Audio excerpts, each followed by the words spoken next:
5 p.m. For a meeting of the Hopkinton School Board for a public hearing for two, actually. One for the maintenance trust withdrawal and the second for a contingency fund withdrawal. We'll move through these one by one, and I'm going to start by reading the text. Sound good? Yes. Okay. And roll call. I'm so sorry. I'm here with Rob Nato, Jonathan Cohen, Suzanne Carmichael, Andrea Folsom is on her way. I'm Dulcie Madden-Lapoma, Amy Doyle, Superintendent, Laura Taylor, BA Extraordinaire, Jody Condon, our Board Secretary, our student reps, Lucy Beardmore and Kipling Hedquist, and Matt Stone on IT in the background. Okay. And before I get started, is there any other board comments? I'm really sorry. No, we're good. Okay, great. Okay. So we are here at the Maple Street Cafeteria holding a public hearing on Tuesday, January 6, 2026 at 5 p.m. To gather public input on the withdrawal of up to $440,000 from the Hopkinton School District Building Repair and Maintenance Fund for the Hopkinton Middle High School Security Redesign Project. At this 5:30 p.m. school board meeting, the school board will vote on an action item regarding the withdrawal from the school district building repair and maintenance fund. All interested residents are encouraged to attend the hearing and provide written or oral comments. All right, Rob, I'm going to hand it over to you. Okay, Laura, who's in control of the slides? Okay, so this is a year and a half later, and we are hopefully closing the loop on our security redesign project. So I'm going to go fairly quickly through what most of us already know. So there is the rendering of what this new entry would look like from the Park Avenue side. Amy, you want to go to the next slide?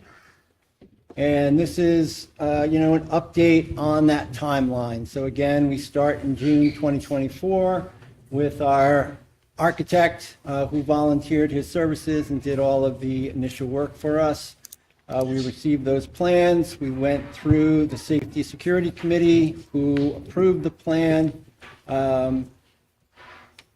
Stepping back, we asked Mr. Kelly to really vet that thoroughly at the middle high school with his staff, making sure that these changes would work, and they were well received overwhelmingly.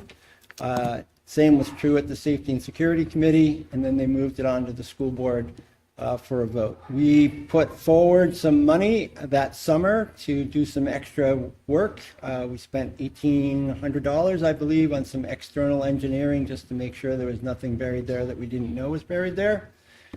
In June, we sought a construction estimate for the project, and then in August, that estimate came back at $592,000, which was, at a range where we felt the project definitely had legs and a place to go. I had, in the spring of 2025, shared the concept with the budget committee. And then in September, once we had that estimate in hand and sort of a payment strategy and plan, shared it with the budget committee again. And through that discussion, there was a request for a straw poll vote on that, and it was 7-1 in favor of moving forward, not only with the project, but with the funding scheme, which is drawing some money from the contingency fund and some money from the CIP, which was CIP money that we had used some fund balance for previously encumbered projects. So essentially, we're rededicating that money towards this project. In October, the project went out to bid. We had 6 or 7 contractors arrive at the middle high school. Spent an hour or so looking at the project and asking questions. We gave them all of the materials. Jim Rizicki, who deserves mucho kudos, not only for the essential concept of this plan, but all of his work that he's done, in the last year and a half to move it along. So Jim had folks come back with their subs. All of the contractors that desired that were able to do that, in some cases multiple times. We ultimately received 3 bids for the project, D.L. King, Turnstone, and Triple Construction. We did interviews here at Maple Street School with all 3 and had good conversations with folks. A large part of that process was not only looking at their numbers, but how they do their work and how they would work with us. Next slide. So again, as a refresher, that is essentially the redesign of the floor plan as it would be. So giving us that proper double door inner vestibule going into our middle high school, and the closing of the yurt, which has really been the thorn in our side, not only from Homeland Security, but NEASC and every other human that walks into that building and says, what is this? Next slide, Amy. And then a top-down view of, this is really sort of a rendering of what we feel like this would look like. There would be a canopy on the exterior and a walkway with a handicap access, and then some handicap parking, and depending upon the adult, some additional parking to the right. And we've talked to Mr. Kelly about, how this would change student flow. And essentially at 8:05, all entry to the building, both leaving and coming in, would be through this entrance. And then I think the next slide is on to the bids. So the three companies bid, and those base bids range from $606,946 on up to $848,998. To make it very clear, at our initial meeting with companies in October, Jim explicitly said our budget is about $700,000. That's our target. So everybody was clear in terms of what the goals were. The bids with the adults, so the three ad alternates that we requested was a sink in the teacher's room, some additional parking, and then some external landscaping to be done to make everything look as it should for a proper public building. After the interview process, the Security Redesign Committee recommended triple construction for the project. Their base bid was $606,946, and with their additional options was $92,500, which brought their total bid to $699,500. Certainly right at our goal target of $700,000. We just had a discussion at CIP that was also affirmed the decision of the Security Redesign Committee, which was myself and Jim and Amy and Chris Kelly and Ms. LaPoma. I think Carrie was in the room, lots of folks. And I might have missed somebody. And Laura Taylor, of course, who we never can live without. So that is where we're at, and that would be do we have one more in terms of payment? Yeah, okay. So this would be paid for with two different buckets. We are in the public hearing for the first one at the moment. Yes, okay. So the first one that we're talking about, I'll mention the second just so we know, is $440,000 would come from the Repair and Maintenance Trust. And again, just to go through the mechanics of that, late last year, we had unassigned fund balance that came in. We opted to use that money on encumbered projects, so that money was never drawn out of the CIP as it would have been. So that grew that CIP to a little over $900,000 with the knowledge that we could then use that money for this project. So essentially, this is fund balance money that was being assigned here. And in the second public hearing, in a few minutes apparently, we will talk about drawing $310,000 up to $310,000 from the contingency fund, Article 10, for the balance of the project. And if you do the math, that's $50,000 over the 700, but that's just in a contingency element.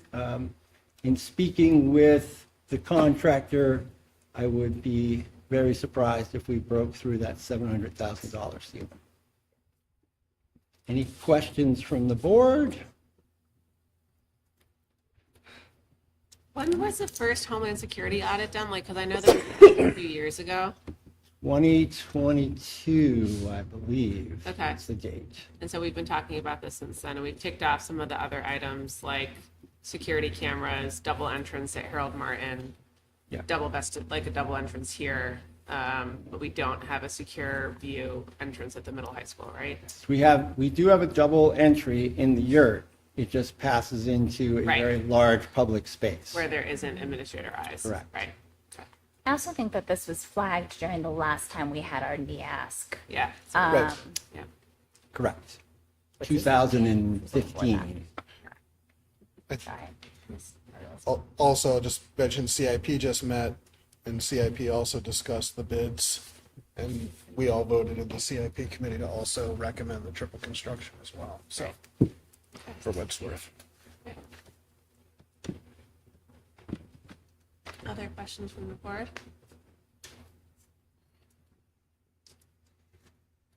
I would just say, I really appreciate, I think that this is something that you've been speaking about and the board has been speaking about for well over a year, 18 months, close to. Do you remember what the number of meetings that you had across the community was? So in terms of the community info sessions, we did 5. In terms of publications, Chris Kelly had me rolling on a loop with the presentation during parent-teacher conferences. I believe it's been posted on his website, as well as the school district website. I'm not 100% sure of that. Yeah. So we've done lots of communication, lots of opportunity for people to ask questions or concerns. Lion's share of the concern or the feedback is we've all known this has been a problem since Columbine. Right. So 20 some odd years later, we have a solution that is very affordable in terms of our modern building costs standards. And I'm feeling strongly that the community is ready to move ahead and put this gap behind us. I had one more, Rob. Can you just remind us the purpose of the trust fund that we're currently talking about? Like, what was that trust fund designed for?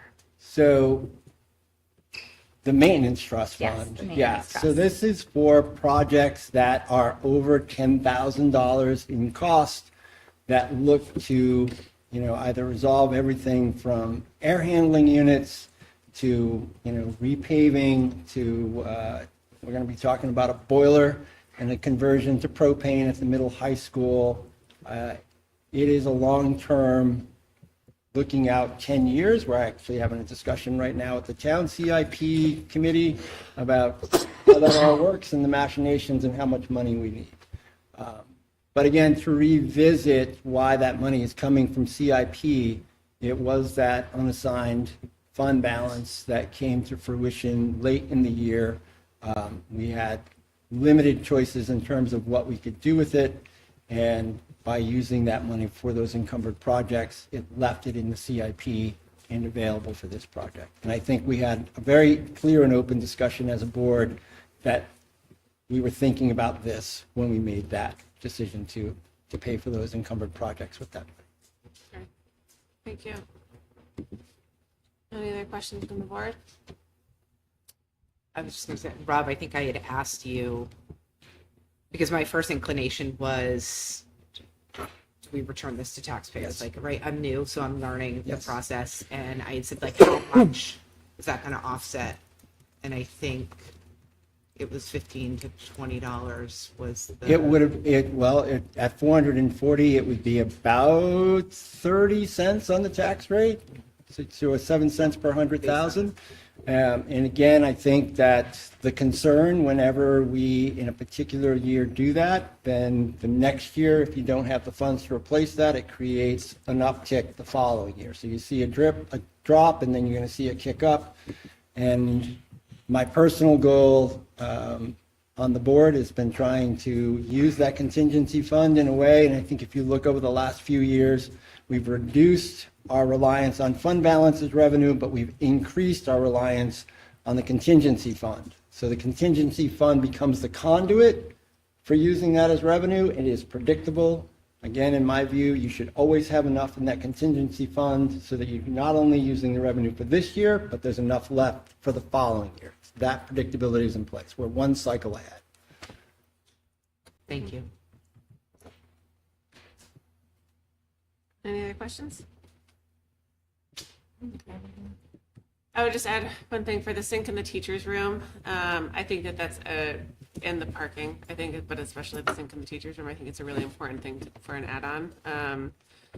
Otherwise, there tends to be a hefty amount of issues in terms of cleaning stuff up, et cetera. Like it's very beneficial, I think, from a teaching / staff community to have a sink there. So I think that's a wise thing to do if we're going to have walls open. All right. I think that's great. And thank you. I appreciate it. Anything else? Okay.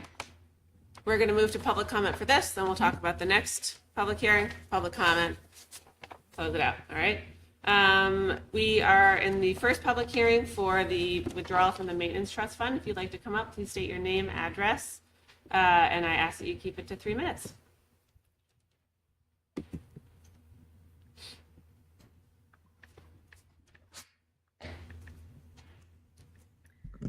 Tricia Lambert, 305 Galloping Hill Road. So, it must be said that as far as the merit of the project, that's not what this is about. I personally believe that that money needs to be returned, and it needs to be a vote at a March meeting so people know this is going to be $1 million project when it's all said and done. You're going to buy furniture, you're going to buy security systems, all those things.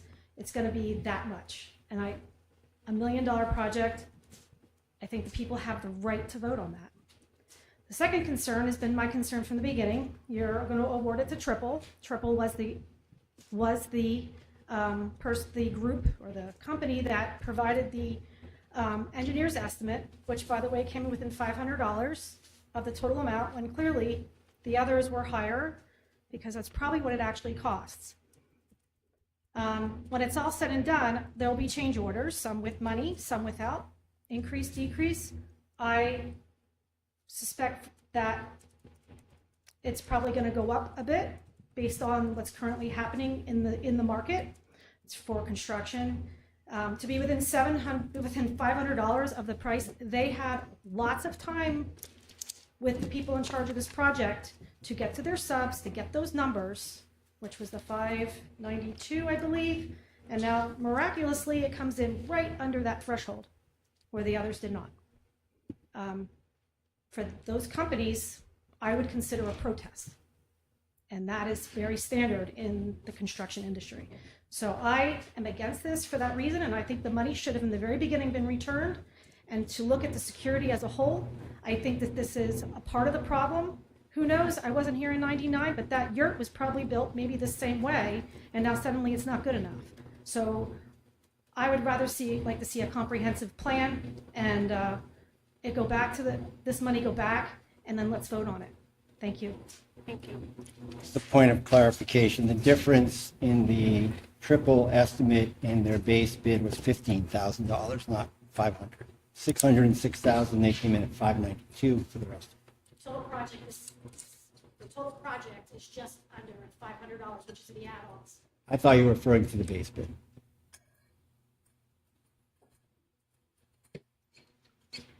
Tom Blamey, 124 Bassett Mill Road. First off, I want to commend the board and the school district for having residual funds at the end of the year. This means that you're not wasting money and you are good stewards. Thank you. My concern is that we want to take $440,000 out of our repair and maintenance fund. This is neither repair nor maintenance. This is a planned event. And as I understand it, we were made aware of the need for this construction as far back as 2016. Is that correct? So we've had 10 years to plan for this, and yet we have not.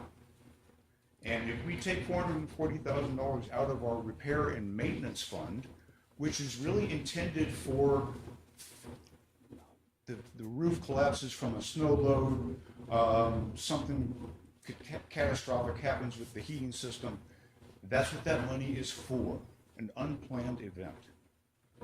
So if we take money that we have set aside for an emergency and use it on something that we have failed to plan for 10 years now, I suspect that the board is going to be asking the town to raise our taxes again in March to backfill this repair and maintenance fund. I don't think that's a good use of our money, and it's not a good way to plan. We should have been planning for this for 10 years. Thank you. Tom, if I may just clarify a little bit about the money from the CIP. and how it came to be in the CIP. So again, in June, we became aware that we had $440,000 unassigned fund balance. If we had a mechanism to say, we want to put this money aside for this security redesign project, we would have done that. There was no mechanism. The only way to do it so that it would be available for this project was to use that unassigned fund balance to pay for already encumbered projects. Therefore, we didn't draw down the CIP. You following me? So it stayed there. Or you can end the year with a surplus and people can reward you by funding this project through a warrant article. Thank you.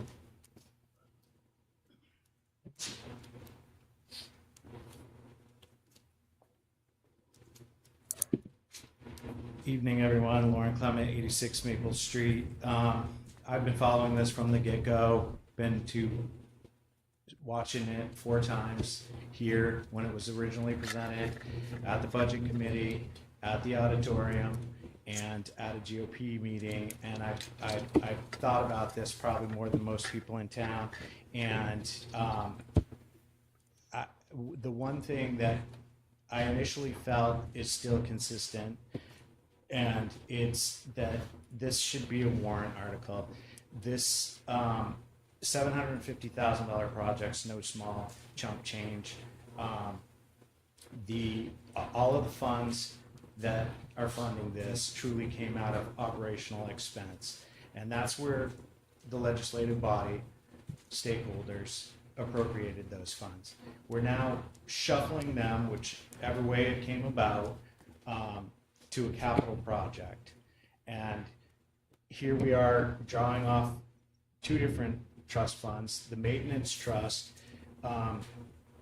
aligned with our CIP. This item didn't hit CIP till 4 months ago.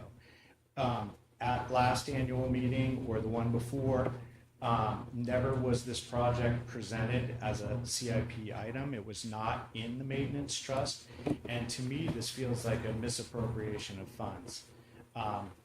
We don't have to go backwards here, but I feel we should include the community, and this shouldn't be a decision of 5 board members. It really should get kicked down to a warrant article, and all the funds that are sitting in these accounts can stay right where they are, and you could have a warrant article and present it the way you're presenting it, and if the legislative body decides that this is okay, then so be it. That's the will of the people. But the people have not had say in here.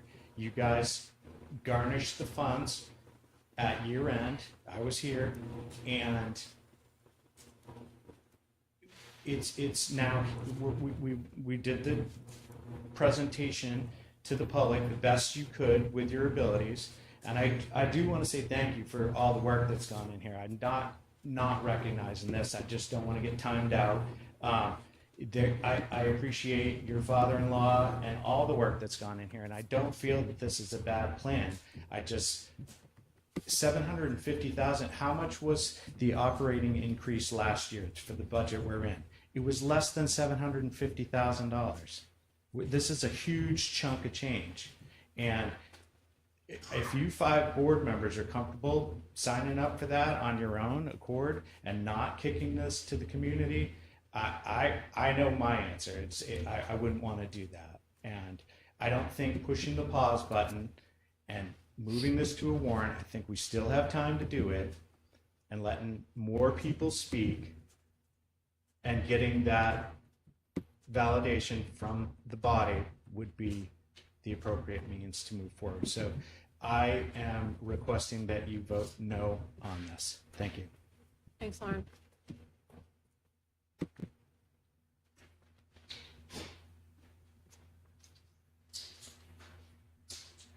Good evening. Alan Schiavone, Hopkinton Road. We've been here before. I stood before you when you put up a referendum for a movement of money for a hot water heater for $50,000 not to exceed. Yeah, the board didn't know what energy we were going to use or even any particulars about this hot water heater. Well, I see that just slid on right by. I will agree with everyone else here. This should be tabled. Yes, there is a very small, dismal response you're getting from the general public this evening. But that contingency fund, you might need that a lot more. Because I'm gonna tell you right now, I have to budget to stay in this town before I can sell my house and get the hell out. You need to learn to budget your money so you can pay your bills. Because the people might come back and tell you your budget's not gonna fly until you balance the budget. So I would say you better hold on to the cash you have.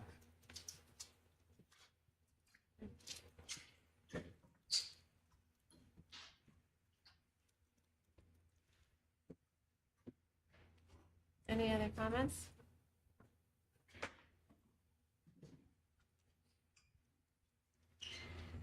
Candy Garvin, 515 Boundtree Road. I don't know if this is on because I could never hear who was speaking. I was around, as my children were, when 9/11 happened and when we needed to do something about security. And we did have the funds. I don't have the numbers. I'm not a numbers gal. I'm a person gal. And nothing was done then. Oh, then the gazebo shape was done, and it wasn't a great plan if you have an office up there and you're trying to buzz people in. Poor planning, but it was done. Can't talk about that because it's done. Please consider putting it on a warrant for the people to vote. We are in the days of we need to be careful with our money. You're not quite there yet, but you're going to be there.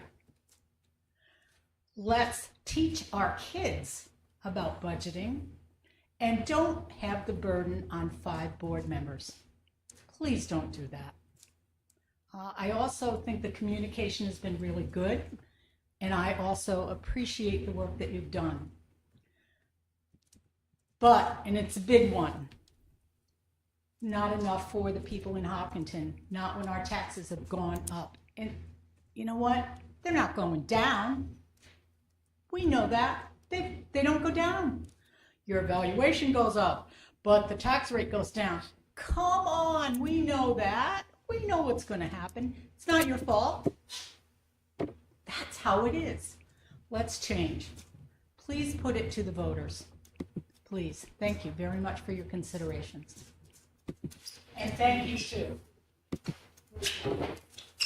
Thanks, Candy. Good evening. Gary Garvin, 515 Boundary Road, as my wife is from. I really think Lauren was right. I believe this should go to the town. I think this group is too small to make this kind of decision with this amount of money. Thank you. Thanks, Gary.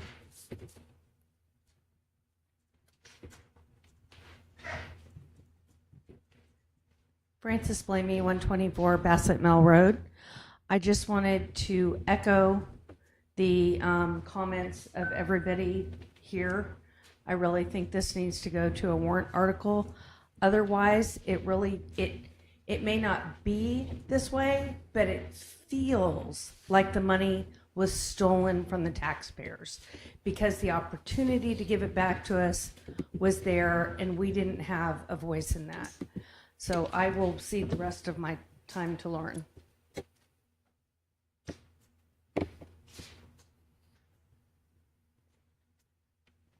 Lauren Clement, 86 Maple Street again. Just one other element. I'm not sure what the 900,000 plus number there was on that project, or how. I know you said it should stick around the 700, but that 900,000 makes me a little nervous as well. That was a different bid. That was a different all-in bid from another. Okay, that's not relative. So are we capped at the 700,000? I saw we're removing 750. So the bid was for just under 700,000, and to have some contingency in there in case there is an overage, we thought safe to go to 750. Okay. It is, I mean, my sense being in that interview room with Triple is that it is unlikely.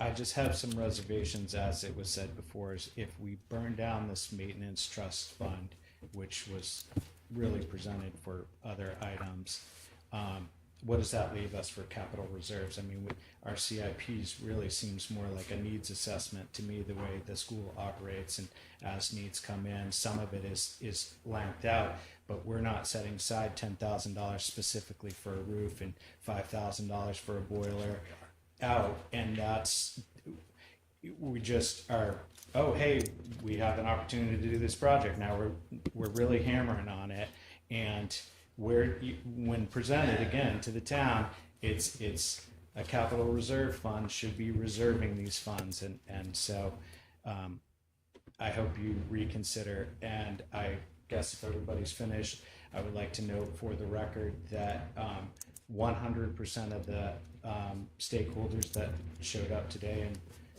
and spoke are in favor of this going to a warrant article. Thanks. Excellent. Any other? Okay. All right. Thank you, everyone. We are going to move to our second public hearing for the contingency fund withdrawal. We'll close the first public hearing. Thank you so much. We'll close the first public hearing. We're now going to open public hearing number 2 for the contingency fund withdrawal. I'm going to read the notice. We'll discuss it as a board, go to public comment again, close, then start the school board meeting, at which point the board will discuss and vote on it, just so everyone knows procedurally where we are. Okay, so right now it is 5:33 on Tuesday, January 6, 2026. The Hopkinton School Board will hold a public hearing on Tuesday, January 6, 2026. It was noticed for 5:15, it is now 5:31. In the Maple Street School cafeteria to gather public input on the withdrawal of up to $310,000 from the Hopkinton School District 5% contingency fund, parentheses RSA 198:4-B, close parentheses, for the Hopkinton Middle High School security redesign project. At the 5:30 meeting, school board meeting, the school board will vote on an action item regarding the withdrawal from the 5% contingency fund. All interested residents are encouraged to attend the hearing and provide written or oral comments. Rob. So we won't bring up the slides because now it's really just a discussion of withdrawing from the contingency fund, which is currently at $1,077,000. In our drawing down that by $310,000, that would leave us. So let's just work through some numbers here. Let's talk about the budget process that we're currently in. We're looking at taking $400,000 as revenue from that contingency. If we draw down 310, and it's, again, this is up to, I mean, Laura and I had this conversation, should it be 260 or should it be 310? So the 310 is really a security blanket more than hopefully the reality of it's 260. That would leave us with, if we were to have to use all of it, that would leave $367,000 in that account. With unassigned fund balance moving back into that, then you would have that $400,000 for revenue the following year, right? So that's the cycle that we'd be in. If we don't use that, then you definitely have enough money in there to match revenue next year with what's left in the contingency fund. And I forget what the cap is, but if we were able to refill the contingency fund up to our 5%, it would be at about 1.1 million at the end of this year. If the warrants pass in March. Yeah. I do just want to mention, we are having 2 separate public hearings because it is 2 funding sources, and by law, they both require their own public hearing. So I do just want to mention this is not to, I think, remove the comments from before. It's just because we legally have to have 2 separate hearings. Just to, for me to speak to some of the comments, and I appreciate people coming, and how we're managing our funds. I think this is very, very good management of our funds because we're able to do it with money that through proper budgeting, perhaps shrewd decisions about what we spend money on and not on unassigned fund balance that arrives. We are not bonding this, which seems to be the apropos things for most communities to do. So there's no interest payments on this. I would say this is a very, very good decision in how we're managing our money. As to, and we'll talk about this in the board part, should it go to a warrant and should we do it here? I understand that sentiment completely. I also understand that if we were to make that decision, I would suspect that these contractors would say, we can't hold off reserving summer for you until mid-March. I would find that a very doubtful thing. They need to plan accordingly, and that would mean that we might just be pushing this off for another year, rising costs, and most importantly, the security concerns that continue to be a part of our daily lives. So being elected to the school board and representing the community does mean that sometimes we have to represent the community and make hard decisions. And I think this is one of those hard decisions in terms of, is this the legislative body or is this the board? It is certainly within our rights and duties as a board to do that. I certainly understand the flip side of why it might be better as a warrant. But I would like to see this resolved in this coming year, and I'm afraid that if we wait for the warrant, we are going to lose the contractors. If we lose the warrant, no means no, and I'm not comfortable with that security hole personally at the middle high school to continue. Thank you. That's a whole lot, sorry. Thank you. All right, questions and comments from the board? Thank you, Rob. I mean, I guess the only comment that I would make is that in addition to the elected body that is this board, there was also a 7-1 vote in the budget committee in support of this project. So that's 7 of 8 elected officials on the budget committee that is also in favor of this. And sometimes that's the way representative government is supposed to function. So I would just point that out as well. I also don't think that this is a secret in town. There are poster boards up, there have been publications, there have been meetings. If there was massive amounts of disapproval, I think we would have heard that. And I totally get the concerns that are here. But I also think that we have a responsibility to see a project through that we can do without bonding, without interest, in a timely manner. Yeah. And can you just touch on again, I think you already did this, but just what the purpose of the contingency fund is for? So the contingency fund was created for predominantly to be used as revenue against for budgeting purposes. It can also by law be used for anything that we need to use it for. So it is at the discretion of the board as to how to use that. Thank you. Rob, can I ask you a question? Because I did go to some of your presentations, and I know that you did kind of explain feedback, but attendance, what I'm frustrated with is, as a teacher, and someone who works in a school and had a student go through Hopkinton, and the security issue, it's glaringly obvious to me, and it's been an issue for years. And what's frustrating to me is I also thought that this was fiscally responsible in the sense that, I wanted to know how much money are people getting back, and if it means, right, this is an occurrence. If it does happen, it's too late to do anything about it, is the way I feel about it. And I wish that I had heard some of this feedback earlier in the process. But I guess I'm asking about the feedback because I did attend some of the meetings, and it's frustrating to hear it now when I'm committed to the project. Mm-hmm. So I wanted to know what you heard. Like, did I miss something? Because some of the public meetings were not very well attended, which speaks to a whole host of things. Does that mean that people don't have concerns? Does that mean that people don't have time? I don't know what that means. But I got one email. Yes. And, I got more emails regarding football yeah. through the process. Yeah, for the last year. Yeah. There was at no point, I don't believe, well, maybe there was, I don't know.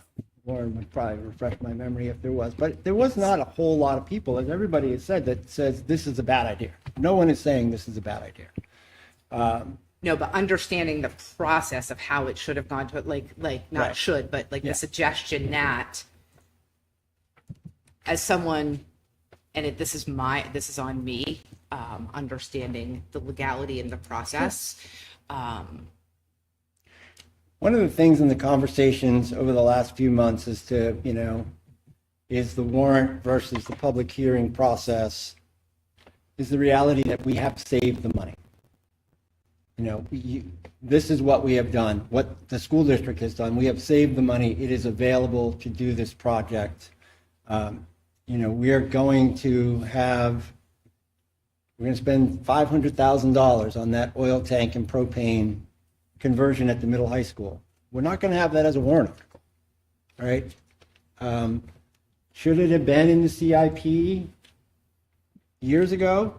Years ago, when people talked to me about this project, the starting number was always $3 million. That was a non-starter. I mean, we've all sat through all of the budget things. No one was going to go for a bond for $3 million. What makes this project work is its price tag. And because those funds are saved, if this was, a $2 million project, oh yeah, you bet we'd be going to a warrant, right? You have to, because we'd have to bond it. But we have saved those dollars. I don't know how much more due diligence the community can expect. Thank you. Any other questions? Thank you. Other questions? Okay. All right. We are at the public comment portion of the second public hearing for the contingency fund withdrawal. If you'd like to come up, please say your name, address, and we ask that you keep it to 3 minutes. Lauren Clement, 86 Maple Street. Clarification, the budget committee did not have a formal vote. They did a straw poll. It was kind of awkward how it came about, and it was 7-1. I was the opposition vote.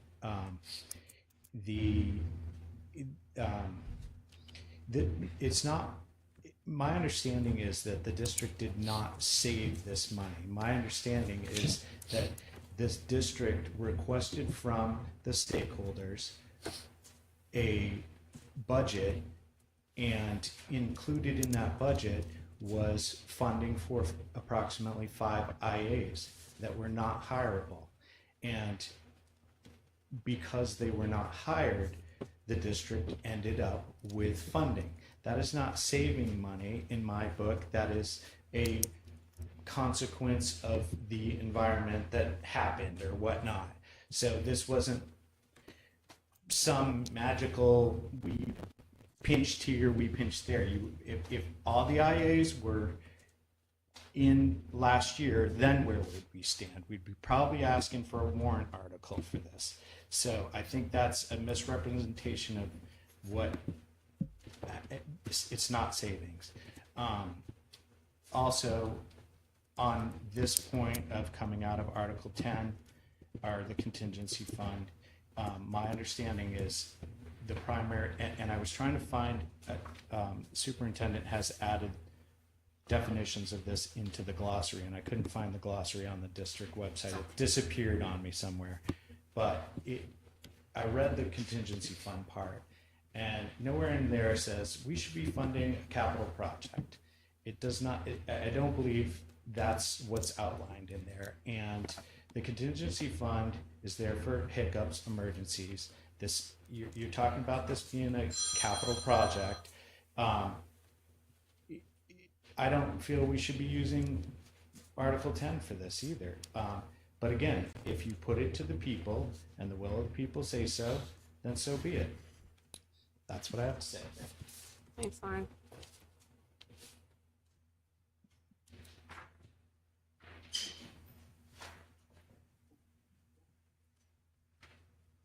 Tom Fleming, 124 Bassett Mill Road. Just want to put up a quick review. The word contingency, an event that may occur but is not likely or intended, only a possibility that must be prepared for, a future emergency, or a condition of being dependent on chance, uncertainty. This project does not fit any of those descriptions. A project of this magnitude should be a warrant article explained to the entire electorate, who no doubt, in my opinion, would pass it. I think it's a worthy cause. But this is a misapplication of funds that were intended for other purposes. And for instance, a good application for a contingency fund is when this project goes over. And there are numerous reasons for a project to run over. So we have bids up to $700,000. There's a lot of things that can cause it to go $100,000 over that. And that's what a contingency fund's for. But if we start blowing our contingency money on something that could have been planned for 10 years, that's a misapplication. Thank you.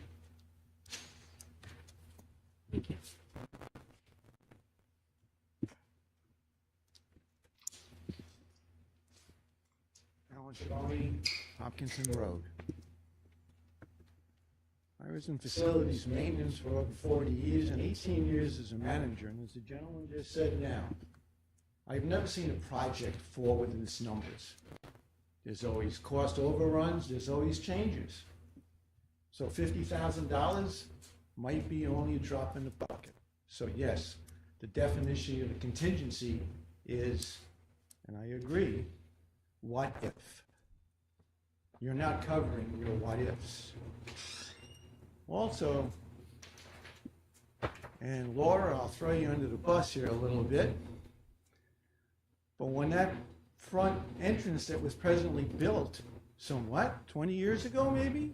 15 years ago? We knew it was a misfit. It was a problem. A metal roof was put on it so the ice and snow came over and hit the students on the way into school every morning. It was a safety issue. How many times has this school district built something that they find out 2 years later doesn't fit? So we wait this long to go and care of a security issue? Come on. This is not a security issue.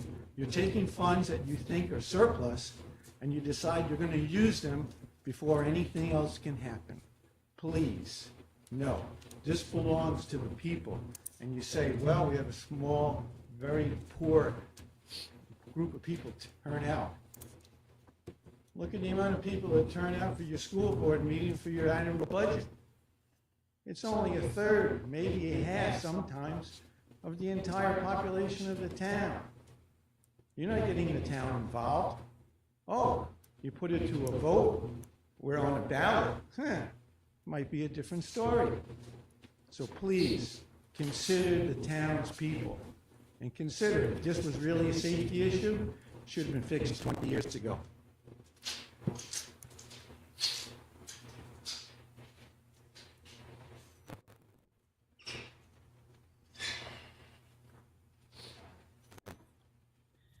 Kindergarten 515 Bound Tree Road, or Bound and Gagged Tree Road.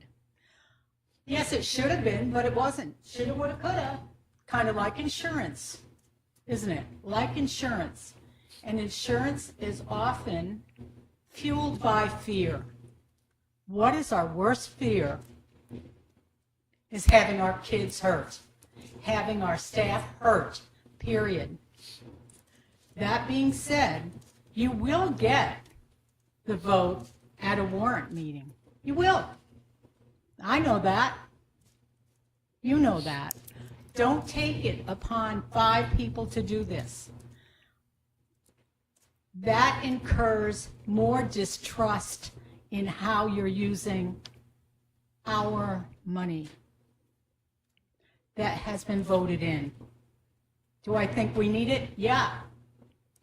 Do I think we need a warrant article? Yes. because it needs to go to we the people. We know what's happening in our government. We the people. And you're part of we the people. You're part of it. Why we don't get people to come out? God love us. Some of us think we have a life. We have kids. We have grandchildren. We have dogs. We have family in other places. We have some fun things like singing on Mondays. That's why the meetings are not well attended. And the trust. And we're really tired of going like this with our pockets that I can't, but it's tough. And we have been here for 50-some years. I won't go into the tax thing. Mostly it's about school. We all know that. And even the invisible people know that. The people who are not here, they know that. Kids are important. The community owns some of the kids. We're all together. We don't want you hurt. Education is important in that. Have them know what they need to do. Have the board know and trust people who know what the heck they're doing when they come up with a plan. Please do a warrant. And please vote on a warrant. The CIP, again, not a numbers chick. You take it out of the CIP, which I guess it's endowed, and we go to the meeting and we need more money in the CIP. Right? We all have to replace. If you have the little envelopes, and some is food, and some is gas, and some is insurance. Well, sometimes the insurance goes up, so what do you take? Well, I guess I won't take 40 trips back and forth. The kids are going to have to take the bus. So you take it out of those envelopes.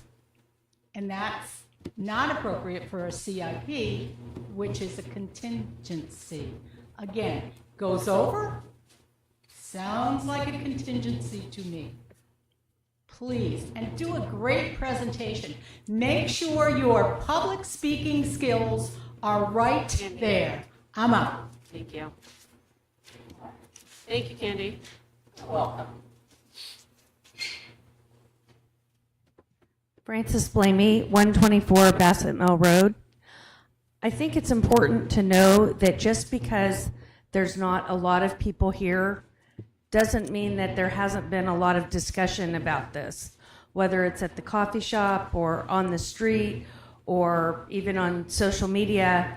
And one of the things, it is in addition to what was just said about people having lives and having other commitments, but there's also a bit of wariness that people are very tired of constantly having their money taken, feeling like it doesn't matter what we say, it's gonna, there's no real commitment to trying to reduce the budget. And so they've given up. There's a lot of people that say, I don't go to meetings anymore because it doesn't matter. So I think that's important. And the other thing that I want to say is that, you know, when my daughter was real little, she asked me, she went and did something she wasn't supposed to do. And I said to her, I said, honey, why didn't you ask me first? And she said, well, Mama, I didn't want to ask you because I knew you'd say no. And in the comment of a warrant article, no means no, so I don't want to put this to a warrant article because it's too important. That's how that makes me feel. And we're not children here. We have the right to make a decision, and to have someone say, I want to take that right away from you, I don't think is right. So please, let's take it to a warrant. Thank you, Frances.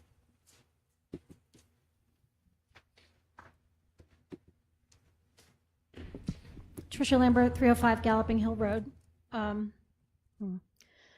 So I guess the first thing, it was mentioned that nobody's really against the project because it's a security project.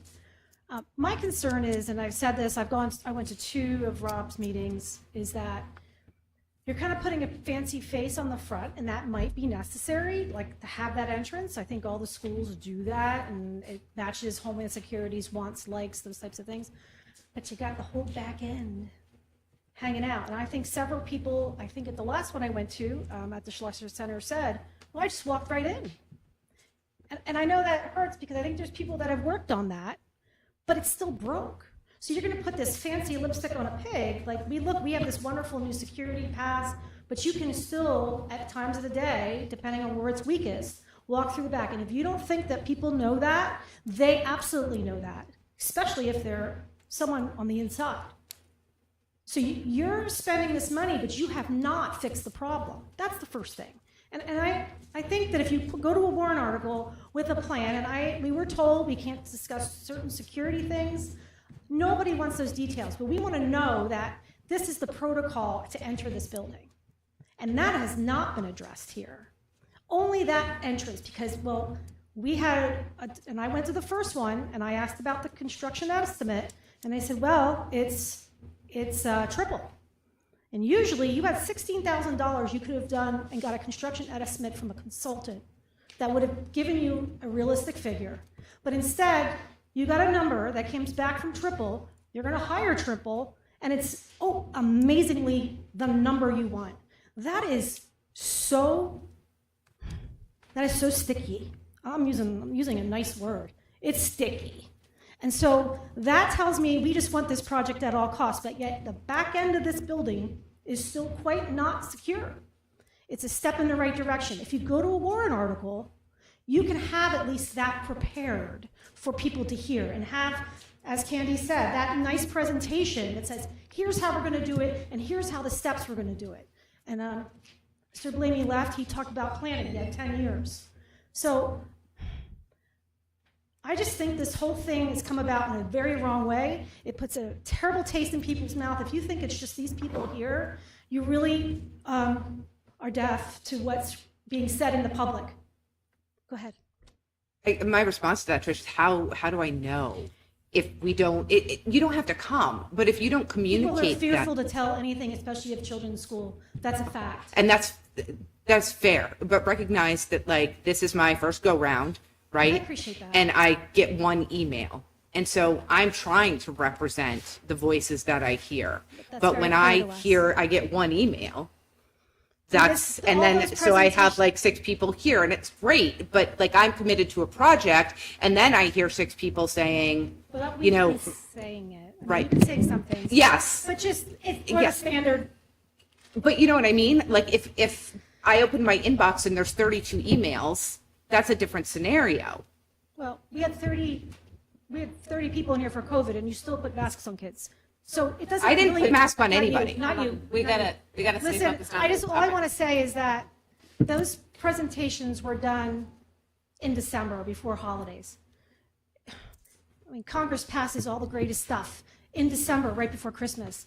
That's really not a time people are going to be overly interested. The timing was wrong. This is why it needs to be a warrant article, and I know you got to go, so I'm going to step aside. I appreciate your thoughts. Thank you. Thanks, Trish.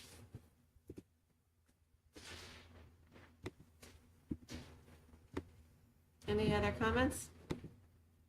Yeah, sure.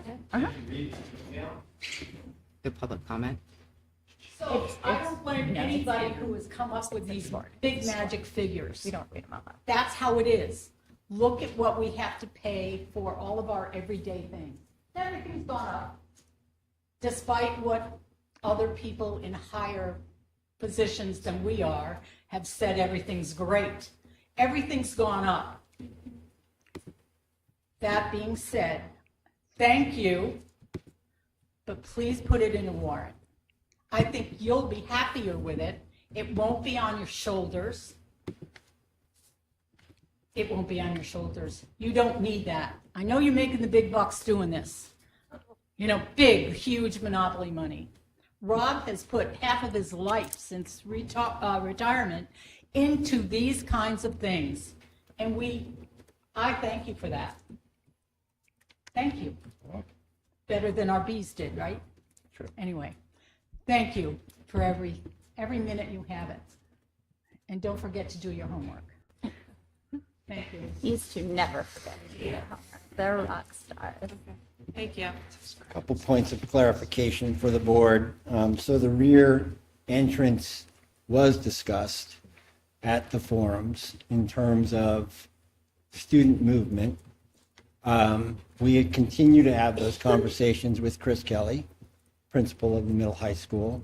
The current thought as we were doing the presentations is that rear gym door would be open but monitored from 7:30 in the morning till 8:05 and then locked throughout the day. I have shared this concern with Mr. Kelly, and there are other options that perhaps, in the best interest of the universe, that door is not used as an entry. If you go to Concord High, sorry guys, there's a long walk from the parking lot to the entrance to the building. So maybe it's a long walk from the rear parking lot to the front entrance. Those things have been discussed. So to say that they have not is not accurate. In terms of the meeting dates and the holidays, the first meeting happened in October. The last one happened November 20th. So it was not December. It was not rushed. It was put out. It was sought after. I reached out to a variety of groups to do that, and more often than not, they set the date, not me. I would have loved to have all of those meetings in October. So Thank you. just for accuracy, that's the reality of what happened.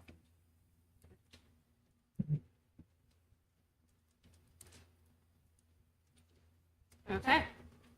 We're going to wrap the public comment portion of the second public hearing related to the contingency fund withdrawal. I am going to close this public hearing. Does anyone need a minute before we start the meeting? Yes. Okay, we'll take 5 minutes and then we will restart the meeting at 6:08 p.m. Thank you, everyone.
Meeting of the Hopkinton School Board. We are starting late because we just had 2 back-to-back public hearings. I am joined tonight by Rob Nato, Jonathan Cohen, Suzanne Carmichael, Andrea Folsom, Dulcie Manuel Plumar, Superintendent Amy Doyle, BA Laura Taylor.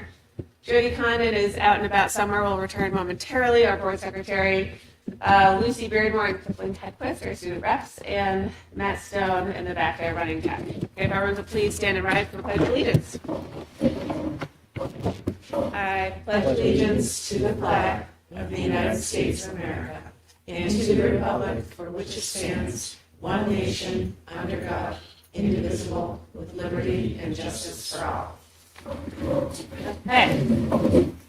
We have one set of minutes to approve from the December 16th meeting of the Hopkinton School Board. Do I have a motion to approve these minutes? So moved.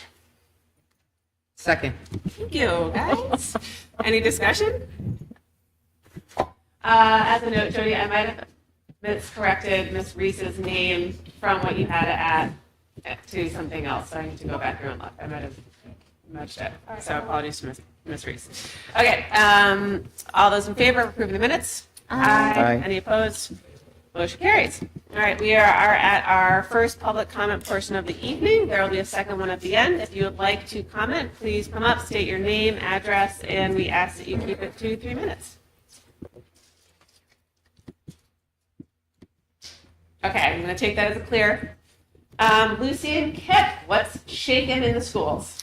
All right, so starting off with Maple Street, I got a pretty extensive update from sibling, enthusiastic one, mainly focusing originally on their 1,000 book challenge is the number I was given, where they, like as a school, from what I've heard, they collectively set this goal to read 1,000 books, and just to encourage kids to read. I'm not totally sure if there was a prize. My sister wasn't aware either, but she was very excited about this.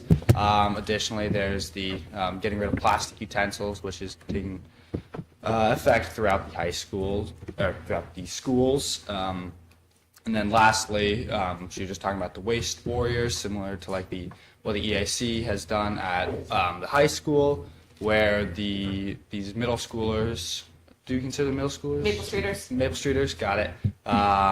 They take initiative, volunteer to help monitor and guide other kids into how to properly dispose of certain waste and recycle what is available. So that's the main thing there. Then moving on kind of to the high school, especially with sports, we have really entered like full swing and the bit of a nitty gritty part of the season now, with a lot of sports events coming up quickly. So for a bit of a recap, the ice hockey team recently have been on, I believe, a 7-0 streak. We haven't lost yet this year, which includes multiple wins over Division II contenders. And in the regular season, it's been 3-0, with the closest game being a 5-0 victory yesterday against Kennett. Then the basketball teams tomorrow will both take on Conant. The boys basketball team will be at home. And additionally, they also had Christmas tournaments. Neither than one, both put up strong performances, which also included the boys basketball team beating Concord varsity team. And then last thing I'll have to say before I pass time on to Lucy is also the musical is coming up, with students now going around during lunchtimes and advertising and selling tickets, which are selling at $10 for students and $12 for adults. And I know they've put in a lot of work for multiple months at this point now, and I'm excited to attend and watch what these students have put in their time and effort for. So. Yeah, I think Kip covered most of it, but yeah, I think after tomorrow with the middle school and high school Nordic races, I think every winter sports team will have started competing. So that's kind of cool, definitely very much underway with the winter season. There's also a JV basketball doubleheader home against Kearsarge on Thursday with no admission, so that's pretty cool. And then Friday, a home girls basketball game against Hillsborough Deering. And then, yeah, the musical, I know there's also tickets on sale at the town library for people who can't get them at the school. But yeah, a tremendous amount of effort. I know they were rehearsing all through winter break, and I know they really appreciate when the community comes out to support. They've had a few sold out shows the last couple of years. So yeah, there's a show Friday, January 16th, and then 2 shows on the 17th. So. Which includes matinee for those people with small Yes. children. Yes.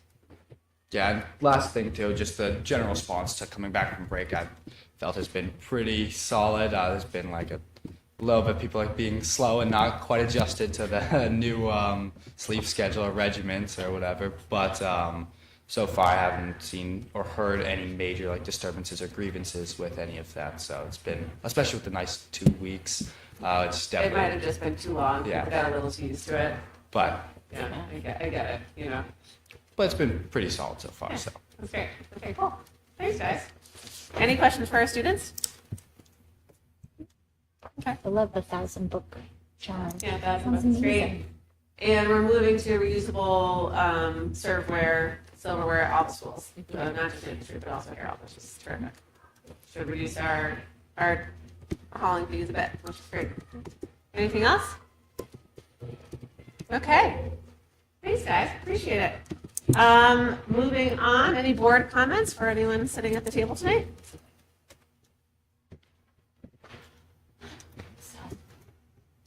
There's the first Nordic race tomorrow. Where are they at? Very exciting. Yeah. Sandwich Ooh. at the Sandwich Fairgrounds. So I should have snow tomorrow, right? I don't know. They I do don't have think snow. so. Yeah, that's great. This will be a new experience for me as a parent. It's really fun. As a board member and parent, I'm excited. Bundle up. It's a race where you actually get to see them race. Oh They don't gosh, go I to the didn't woods know and that come was back. You not get an to see option. them in a variety of places. Oh, Yeah. okay. That's great. Cool. Okay, great. All right. I just want to note we don't have student presence tonight, which is good because everyone I think is readjusting to the new schedule. But it does feel I do miss seeing kids up here because the news club was so great at our last meeting, and obviously our carolers were showstoppers. Okay, so moving on into a separate topic, we're going to talk through the first and second public hearing. So Together. we'll talk through public hearing 1, public hearing 2. I will read out 2 motions, all right, for everybody when it gets time to vote.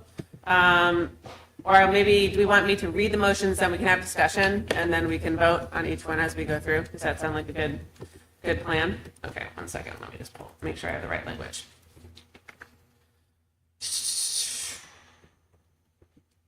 Guys? Okay, just as a reminder, the first one is for the maintenance trust withdrawal. I am in here, I'm finding it. This one? No, motions, thank you. Okay, so do I have a, no. Which one do I do? Do I have a motion to withdraw up to $440,000 from the Hopkinton School District Building Repair and Maintenance Expendable Trust Fund for the Hopkinton Middle High School Security Redesign Project? So moved. Second. Okay, any discussion? Yes. Now we discuss. Okay, yeah. All right, everyone's thoughts? I'll start. Okay. So first, I want to agree with Lauren. It is not savings. You are accurate. It is surplus. That's a fair statement. So I apologize for using that term. But you're correct. It is surplus. So then the question becomes, how do we manage that surplus? And I think that part of the process is part of our job, right? Where do we allocate it? What trust do it go to? How much do we use as revenue? How much do we set aside for future use? How much do we expend? In this case, I think we have been very clear since June as to our thoughts on the relationship between that surplus in this project and how that can come about. Second, in light of a conversation that I just had, this is not something that is being done in an improper way. There are choices that we have as a board. We can choose to do things via a warrant article, where the process that we just went through would be very similar, but it would probably be starting about now, leading up to all of those information sessions. Or we can choose to do it as a public hearing where the trust of the community has been put into us as elected officials to make those decisions. So does the legislative body make that decision, or does the board make that decision? I did not hear anybody say this is a bad idea. And I also didn't hear, or I did hear, that if it went to a warrant, it would pass. So I'm very puzzled as to why we wouldn't act now in a public hearing, ensuring that it would happen this year. I am tired of listening to communities who say, I can't believe it could happen here. I don't want to be that community. I don't want to be in a community where we waited because there's going to be some political fallout, no doubt, right? That's going to happen. And that's the hard part of this job. And it is a job for $826 after taxes.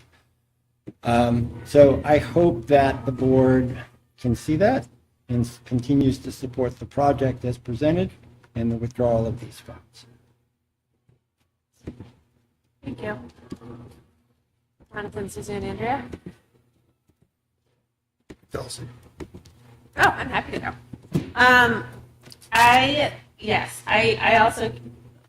I very much hear what all the public commentary was for both the first public hearing and the second public hearing.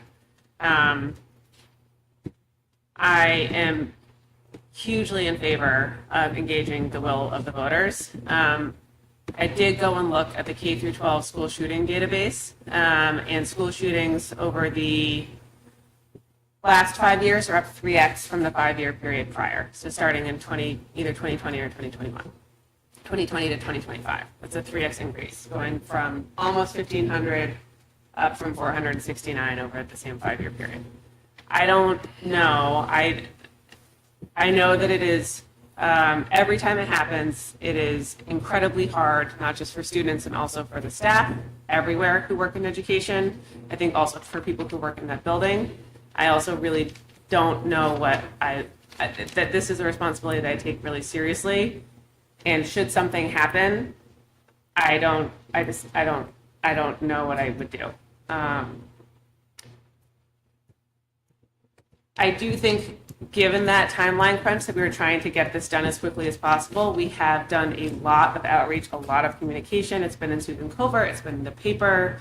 We have had information sessions across the political dialogue, across Rotary, at the schools, and we've talked about it consistently, both here and with Budget Committee since 2024, thinking about what this would look like.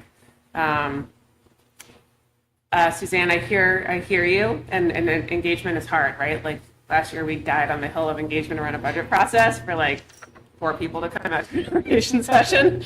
This is hard, right? But I do think that I feel the pressure of a security hole like that very gravely, and I think we need to fix it as quickly as possible. So I can go next. So I never do this, but I wrote down all of my thoughts. I pulled a Rob, and I have pages of notes. Oh my God, you really do. I never do. I really thought about this a lot. So since we started this, I have been talking to everyone I know actually about this. I've talked to teachers. I stood during parent-teacher conferences. I stood in the hall by Rob's looped presentation and talked with several teachers actually about what the project would look like, how it would be funded. And I just asked people because I remember when I was not on the school board, and there was a project that was being put forward, and I remember a school board member asking me, like, what do you think? Like, do you think that this is, what do you think of this project? And so I did the same thing. I would just ask people, what do you think? And time and again I heard, I like it. Like, do we have the money? Yes. Will it raise my taxes? No. So I'm just going to read a little bit of what I wrote because I wrote it all down. So I know that everyone in this room, the board, people who came, we all care deeply about our community and how our public funds are used. I know that many residents, including everyone on the board, are concerned about taxes and affordability. I share that concern. I know my fellow board members share it as well. At the same time, I take very seriously my responsibility to protect students, staff, and visitors in our school. As I see it, this project is not about spending more. It's about using funds already set aside to address a known safety concern in the most financially responsible way. Capital reserve funds, which is essentially what these are, exist specifically to maintain and improve school facilities. These funds are intentionally set aside to avoid future tax spikes, which is what we do with the contingency fund, or emergency borrowing.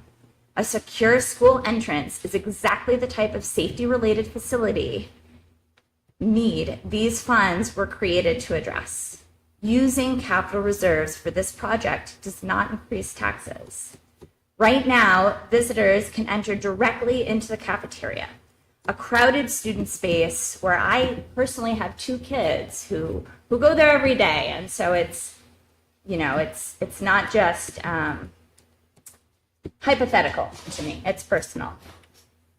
The design creates unnecessary risks and reduces the time that staff have to respond in an emergency, and not just a school shooting, and any kind of emergency. And we are kidding ourselves if we don't think that we haven't had emergencies, even if you haven't heard of them. They're happening. A secure 2-stage entrance is now considered best practice, and that's what we're looking at. We hope to never face a crisis, but our job is to plan for student safety as if it matters every single day, because it does. I understand the desire to return the money to taxpayers. I think that is a reasonable question. And I understand the desire to bring this as a warrant. I also think that's a reasonable desire. However, we are elected officials. That is exactly what we were elected to do, to make these types of decisions. Returning these reserves would provide only small, one-time tax relief. Next year, those dollars would be gone. The safety vulnerability, however, in the school would still exist. By investing these funds now, we gain something permanent, improve safety for years to come without raising taxes. If we did bring this to a warrant, if we delayed this work and revisited it later, it would almost certainly cost more. Construction and labor prices only continue to rise. Delaying may require borrowing in the future, which means interest costs to taxpayers. So right now is also the least expensive time to address this need. Our responsibility as a board is to balance fiscal responsibility and fiscal stewardship with student safety. I believe we would be remiss not to act on a known safety vulnerability when funding is available and the community is not being asked to pay more. I don't make this decision lightly. It's clearly something I've thought a lot about. Just to kind of wrap it up, I believe, as I've looked at it and thought about it, the project reduces risk, it adds an important layer of protection, it reflects widely accepted safety standards, and it creates a welcoming but controlled entrance environment. It isn't about choosing between taxpayers and students. It really is about doing right by both. Most residents I've heard from and talked to support this project, and I respect that, folks coming here tonight might not agree, and that's totally understandable. I get that, and I think that is all of our prerogatives. We all want safe schools, and we all want a responsible use of funds. That is a shared ground. That's something we all want. At the end of the day, the funds already exist in capital reserves. They're set aside for facility needs just like this so that we can improve safety without raising taxes. Returning them would provide short-term tax relief, but using them now strengthens school safety permanently and avoids higher costs later. I believe it's a fiscally responsible decision that protects our students, our staff, and our community. Thank you. So those were all of my. Thank you for preparing. I appreciate it. Thank you very much. Dan, Jonathan, any other comments? Up to you. I'll just say I feel like I'm still a little salty, so I just need to breathe. I feel like my responsibility, I was charged with the care and keeping of the schools. And I ran with an eye of being fiscally responsible. I do believe that this project is well thought out and is also in the best interest of our schools. I understand, and learning more and more, I've been in Hopkinton for 20 plus years. There seems to be history and people have beliefs and thoughts about things that have happened on the board in the past. I've gotten to know all of you. There is no secret agenda here that I have been able to figure out. I'm open to hearing what people say, and I want to hear what people say. I would like to, I recognize that people are stretched thin, but I do believe that this project is about as fiscally responsible and is absolutely 100% necessary. So that's where I stand. Thank you. That's good. So, I would vote to support both expenditures. My thoughts and listening to the comments tonight are a little disparate. One thought is I don't think it's true that it doesn't raise taxes. I don't think it's true that we've saved this money and now we want to use this money for this purpose. Because this is money that taxpayers pay in and we're spending it. And so I think to say otherwise is not how I view it. That said, it doesn't mean we shouldn't spend it. I also think the point that, the CIP is there to identify needs down the road and try to budget for them. And this hasn't been something that, although the need has been there, I think the point was made in one of the comments, we haven't had this as a long-term project. I think as Rob has probably correctly explained, because the price tag, as far as we understood it, and prior school board members had understood it, was just prohibitively high. And so we're left in this situation where we got an opportunity this year where somebody was willing to do a bunch of expensive work, essentially gratis, or very cheaply for us. And all of a sudden, through Rob's legwork and Jim's legwork and Laura's legwork and Amy's legwork, we found out that we could actually get this done for a lot less than we thought. And that was new information to us. And I think that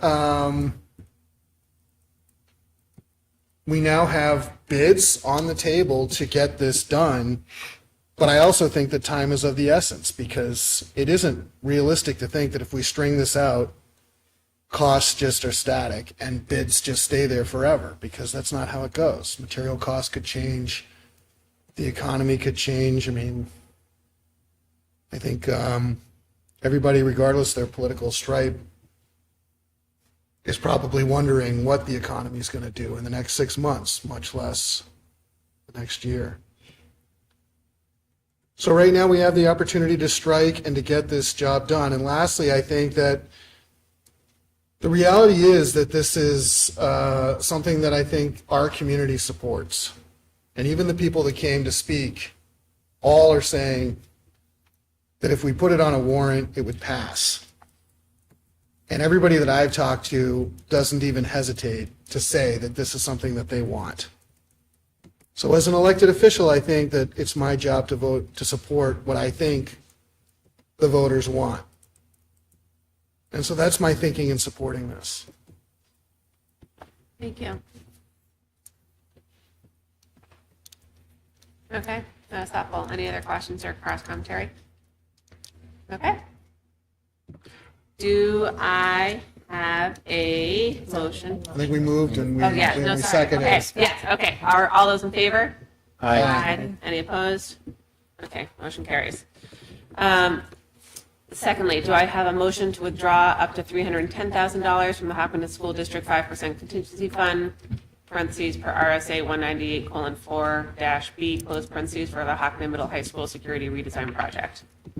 So moved. Second. Okay, any discussion? Me, same comments. Laura, can you just speak to the $50,000 beyond the bid and why you feel that's a safe place to be? Or Yes. Jim, Sure. you could speak to that as well? I will say from the bids, as you move forward, there are additional requested motions in your folders to discuss the ad alternates. So the actual job itself, the base bid to do the work is around $606,000. And then there are additional alternates that the board can choose to do. So when we look at the additional alternates, if we add those in, those are almost 700,000, which would give us 50,000 to do the door locks and the pieces of furniture that are required for that area. If we feel that we are starting to hit that cap, we can hold off on the ad alternates. We do not have to do them. We would look to work with Triple on the base bid and then discuss the ad alternates as we know where the monies are falling. So that would be the vote I would ask of you, is to consider giving Jim and I the ability to add or remove the ad alternates as our budget allows. But the 50,000, certainly without the ad alternates, or with them, is still enough to purchase the security items and the small pieces of furniture we would need for the conference room that will be added in. Everything else is part of the design build. That presumably allows for some fluctuation, Yes. right? Because Yep. there's going to be some fluctuation. We did interviews with all of the contractors and we talked about that, about fluctuations and scope creep. And they were pretty forthright to say that they really stick to their numbers and that scope creep and client changes are what drives change orders, not that they find things and then it ends up Two coming. things. Yeah, Right. changes. We want In addition, the ad alternate 3, which is for landscaping, is an allowance. Often when you have an allowance, it's what they think it's going to be up to, but not necessarily what you get final billed. It may be lower based on what it costs them to do the work. And there's two other variables here. One, to reinforce what we think about this company when Jim vetted their references. To a reference, they were on budget and on time, which was a key piece for us because the doors need to open August, whenever, 20th or something. So that piece is there, and the other one just slipped out of my head, and maybe it'll come back, maybe it won't. I guess the other thing I would add, which, I don't know, it fits here just fine. It's not really related to the money, but I will say, and it is in kind of in reflection on some of the comments that were made tonight, is since it is clear that we're moving forward with this, I do think that it is imperative that if we are going to secure the front, it is imperative that we secure the back as well. That if we are making a commitment to making sure that our front is secure, that we also make sure that that back is secure. So if that means locking that back door and the kids are walking, every kid is walking to the front, fine. I don't care. Yeah. They can walk. Thank you. The thing that just came back. So Jim has also applied for one of the safety security grants that we may also be able to receive some funds for certain elements of this, cameras, et cetera, which would reduce our costs. Yeah. Thank you. Okay, any further discussion? All right. My only further discussion as we close the door on this, and I've said it a number of times, but I don't think I can say it enough, is, Jim, sitting quietly back there, has done an amazing job of bringing this all together. And, we are indebted, for sure. I'd also say, as part of that, is more detailed feedback. We got really good feedback on the way that the bids were written. The walkthroughs were great. There was a lot of subs that we have worked with as a district and said it across a group of people. There were people who knew the building, some people who were new to the building, but everyone was able to do their diligence. And that takes a lot of elbow work to put that all together, and also Laura in terms of writing the RFP. So, I agree. I agree. All right. Anything else? Okay. All those in favor? Aye. Any opposed? That carries. All right. We're going to move next to the motions for the project bid. Okay. Do I have a motion to accept the design build bid from Triple Construction and to contract with them to complete the Hopkinton Middle High School security redesign project, which will be funded using both the Building Repair and Maintenance Expendable Trust Fund and the Hopkinton School District 5% Contingency Fund? So moved. Second. Any discussion? Okay. And the references that Jim called were also not just their provided references. He called across a list of projects to make sure that we were scoping out a breadth of different pieces of work that they have done. All right. Any other discussion? Okay. All those in favor? Aye. Any opposed? And I motion to complete the add alternate options for the Hopkinton Middle High School security redesign project only if the total project budget for the Hopkinton Middle High School security redesign is not exceeded. Do I have a motion? So moved. Second. All right, any discussion? I would add for this is something we talked about a lot. I know I already commented about the sink. I think that's important. I think parking is important. We've thought about, and I think Chris has thought about accessibility. And making sure that there are wheelchair alternatives and that there's a sufficient number of spots and that ADA compliance, as well as the number of spots that we need to have. We had a pretty lengthy discussion about the landscaping portion of making sure that it all fits and has what Mike and Jim used to call curb appeal, because those are dollars that are not going to come back. And if we're able to work with the allowance of up to amount, just trying to not have it be a lagging dirt pile for a long time, just getting it all done while we can. Knowing that I think that everyone feels protective of taxpayer dollars and wants to be as responsible as possible, but also not have it be a mud pit effectively of unfinished grass. But we did talk about it. Do they use their own people to do the landscaping, or who do they use for like the landscaping and whatnot?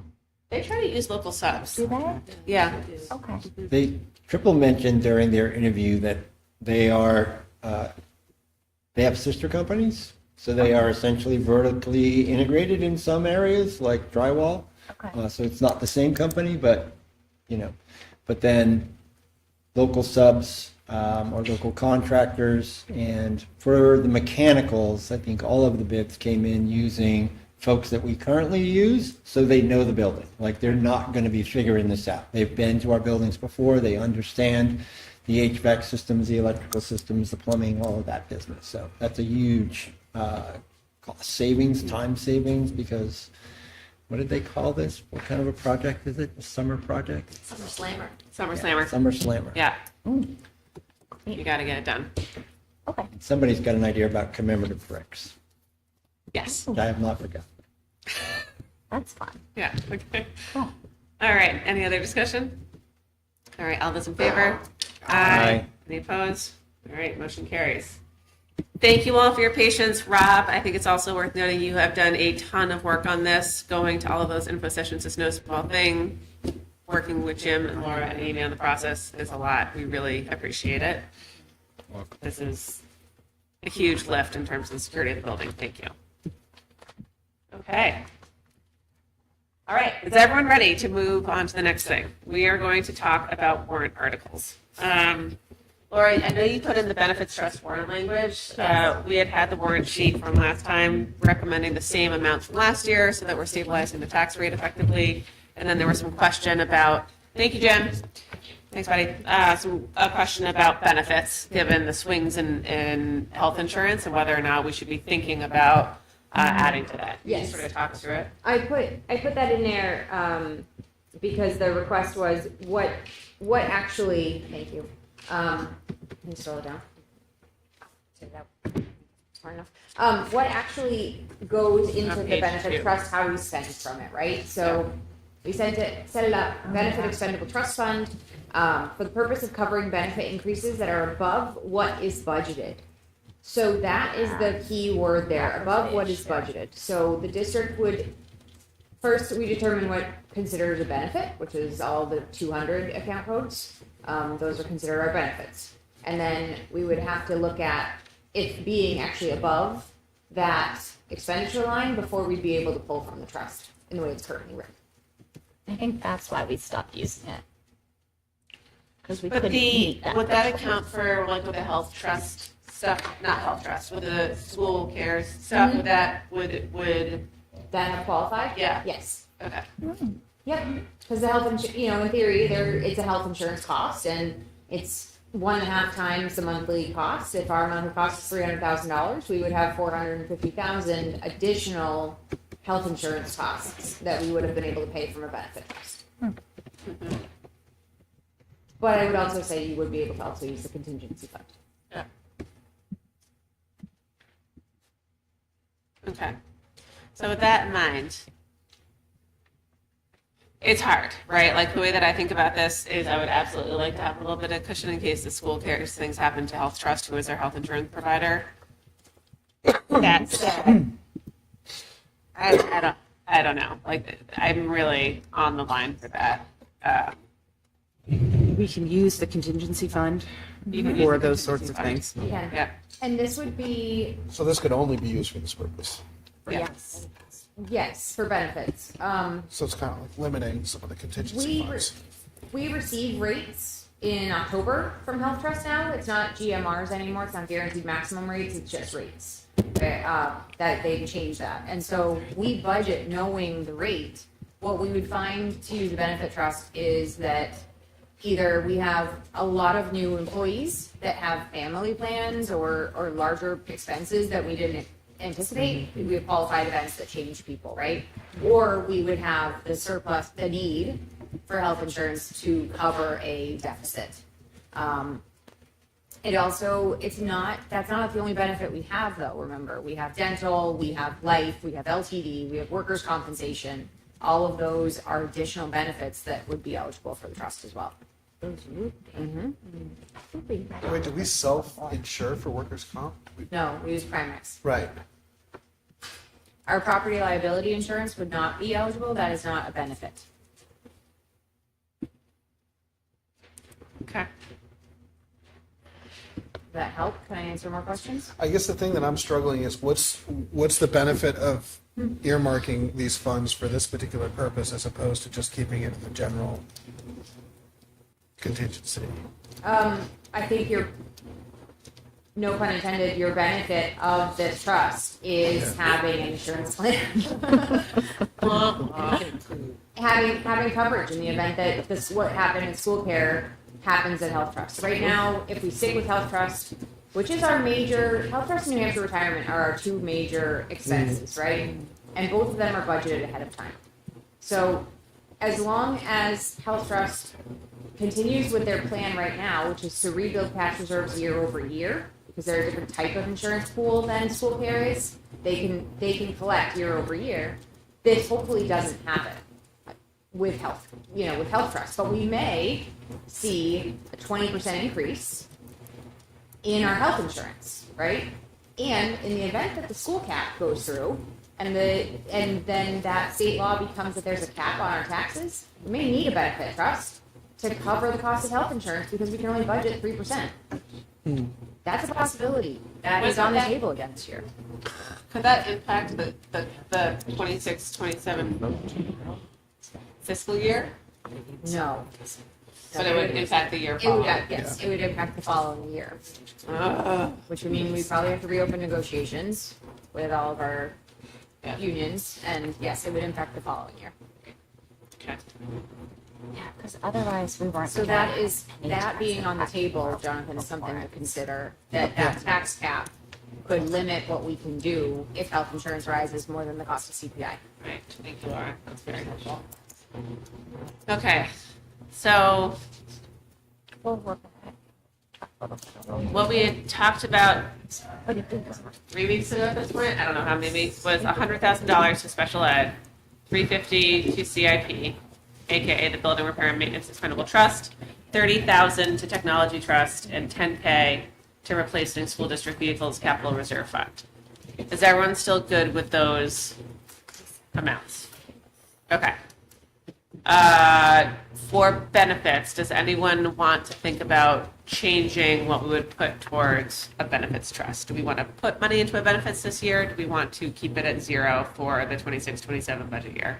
Do we need to make a decision tonight on this? We have to make a When do we need to decision make a tonight. We're decision? getting close to being able to have the warrant articles for Finalized. Well, you're going to present tomorrow to the budget committee, And right? tomorrow, Rob goes to the budget committee Right. to give a presentation on our budget. So while we don't have to necessarily know how we're funding special warrant articles, we really should have ideas of the amounts that So we're let's- asking for right now. So can I make a motion? No, can I ask for a motion to approve 4, and then we could get that done, and then we can still talk about benefits, or do I have to ask for approval of all the warrants, special warrants together? Well, we're also going to have a discussion of open enrollment, which would also have to be a warrant article. I mean, you can take multiple votes. Yeah, So that's you not can much, yeah. You could do 4, and then add the benefits, then. I would recommend you do a motion for each Great. warrant Okay. article, please. Great. So each special Okay. warrant article, which Yeah. is each trust. a Okay, motion great. For all of them. Okay. Do I have a motion to allocate $100,000 towards the special education trust? So Second. Okay, any discussion? the tax impact of this would be, it's an increase of last year's 0, right? It's an increase of what? It's an increase to last year of 0, but there's still, when we There's look at still it, a there's still an tax impact, impact. because if it fails, it actually reduces the tax rate. Okay, gotcha. That's where that, it's, so we call it an impact. I see. I But think it's the not hard an part- addition, but it needs to be clarified, because it is Yeah, not an addition not an to the addition. It tax is rate. not an It is not an addition, addition it to is the in the tax tax rate that we have right now. Got it. Yep. My language is separating tax increase from tax burden. So there's no tax increase based on There's no this. tax increase based on this. Super. Okay, so 100K. Special ed. Any discussion? And what will, sorry, I'm asking clarifying questions. And what would that get us to? 230 something Around dollars? $230,000. Oh, wait, I was. Which is about one out of district, which is, knowing an out of district placement can mean many things, but it's in the ballpark of one out of district placement. Yeah. The long-term goal that we put on the slide is to have that be about 350. And we've had conversations with our director of student services around And one that's- placement that we use, and that includes transportation and tuition. And the total amount in the special ed trust is not something we'd want to put in the article. So to put 100,000 in to raise it to a total of, If we had to withdraw before school district meeting, then that number would be And at the wrong. same time, if there's gonna be interest earned. So it's for the slide, not for the I was article. going to say, maybe Yes. not in the So we'll article, try to but get can we it put an from- approximation Yeah. on the side? Yeah. Yeah. I'm sure it's there, right? Yeah. Yeah. Gotcha. Okay. Any other discussion about the 100K for special ed? Trust? I hope it's enough. Yeah. Okay. All right, all those in favor? Aye. Any opposed? Great. All right. May I have a motion to allocate $350,000 to the Building Repair and Maintenance Expendable Trust, AKA CIP? second. Can we And this see as what well the budget has tells us on no tax There. increase. Yeah, and then yeah, okay. It is in Okay. the We'll have that current open tax rate. conversation. It is in the current Right. tax rate. Yep. But the impact is 25 cents, 25 cents. Yep. but no tax increase. No tax increase. So it'd be flat. In March of 2025, we raised 350,000 from taxation Right. already, so it would be flat, yes. And we had originally, the CIP doc put we're trying to work our way up to 425K per year. So like, I think the goal is for this year to get to 400. This is trying to, again, stabilize the tax rate and keep it at 350. So that is what that is for. I will say it is not that we could not use the additional $50,000 or additional projects for sure. However, I do think it is, I do think there's a lot of value in being able to keep it stable for a year. Okay. Any other discussion? And really, it was a decision made based on our budget and knowing the tax impact of our budget and wanting to balance it against that. Okay. All those in favor? Aye. Any opposed? Great. May I please have a motion to allocate $30,000 to a technology trust warrant article? So moved. Second. Okay. Any discussion? This also has a tax increase of 0. It has an increase of 0 if we fund 15,000 through unassigned fund balance and Ooh. 15,000 through taxation. Okay. Interesting. That's how we did it last year. So it's the impact, because it would basically just be doubling that. Yes. The only comment I will impact is make is that we did put money into the operating budget for Chromebooks next year. Yeah. So can I just ask for clarification then? Yes. Like, what sorts of things might we use this for if Chromebooks are already allocated for in the, Oh, yeah. do you want to answer that? There are certainly other capital projects we could use it for. This was the original intent. I would say, in terms of potential capital projects, look back at the technology funding flow we looked at before. Our prior goal to do for replacement a couple years ago, a pretty big ticket item. Some of our internal servers and storage we use to refresh at some point. Our switches were in pretty good shape, but then the other thing would be replacement of the cost of my devices. Okay. And did we account, I know there's a bill coming forward potentially to limit any personal, like there to change the language, you know, we're letting. Some students bring their own devices, but there's a bill coming forward to eliminate any personal devices in the building. Yeah, and there's also a bill to allow it. So I think, Oh, okay. I think we I just sort of like. I didn't get updated about that one. Yeah. We're just gonna see how that plays out. Yeah. Do get to out. be- And I will say from hearing from people, we could certainly replace more Chromebooks for the ones at the high school. They are laggy and I'm going to paraphrase for Kim Lucy, janky and hard to use. Was that But I- cringe? She's like, "Ew, no." So I think that, again, They were in 2024. so, you know, I would just, we could always put more in there, I Yeah. think, but it's, do we want to keep it stable again? Okay, thank Right. you for clarifying. All right. All those in favor? Aye. Aye. Any opposed? Okay. And last but not least, may I have a motion to allocate $10,000 to the Replacing School District Vehicles Capital Reserve Fund warrant article? So moved. Second. Great.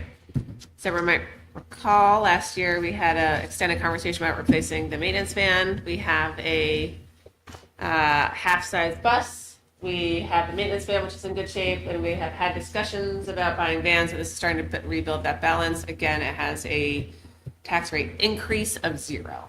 This one, I apologize, if you do vote through taxation, Oh. it is not, it was fully funded last year through unassigned fund balance. Right, so it'd be like a cent, though.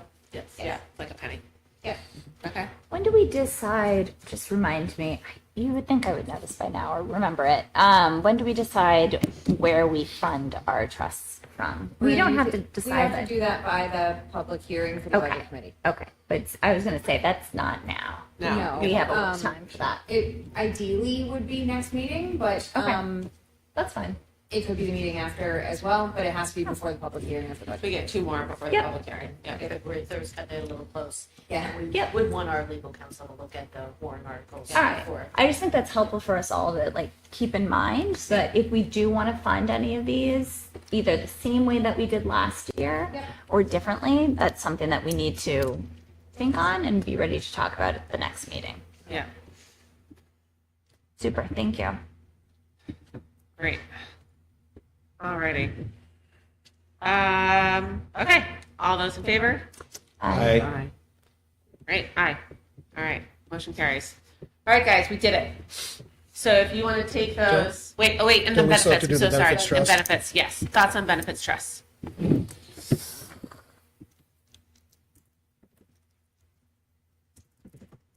I would recommend pausing.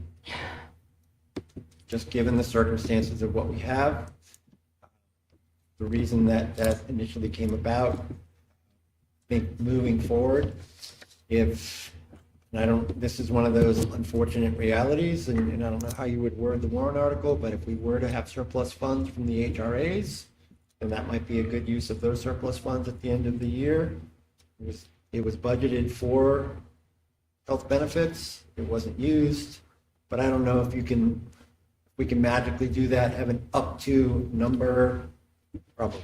We certainly can, but all of the general fund dollars are general fund dollars. So, and people have 3 more months after town meeting to use their HRAs. So they may break a leg and then end up using it all in June. Hopefully that doesn't happen technically, but we spoke a little bit about restricted fund balance, that if we put money towards warrants, it comes out first of what's available. Yeah, I'm with Rob on pausing this. Like, we created it for a really specific reason. I'm not feeling a real compelling. The only thing is, you look at what happened to Concord. Right. They got whaled. And Concord wasn't fiscal mismanagement. It wasn't clear. It wasn't. That's the only counter that I have in my mind. Sure. And so I wonder, if It would we be a can bummer to be caught in that. put, jam. if there's minimal tax impact to start, $30,000 or $10,000, is it Right. negligent to not start? Right, do we need to do the full 25,000? 200, or could we Can say we just 50? start a nest egg? Yeah. Yeah. I worry. I mean, 25 is like 3 cents roughly-ish. I'm just going to make that up, but Yeah, I'm not trying to ballparking in my raise head. anybody's taxes, but I Yeah. worry what would happen. I mean, generally with these trusts, my thought, and I'm just going to jump in because I agree with Please. you, is that they are effectively savings envelopes, right? And in the time of having some of these things have huge swings, I do think it is good to just start putting some money into the envelope.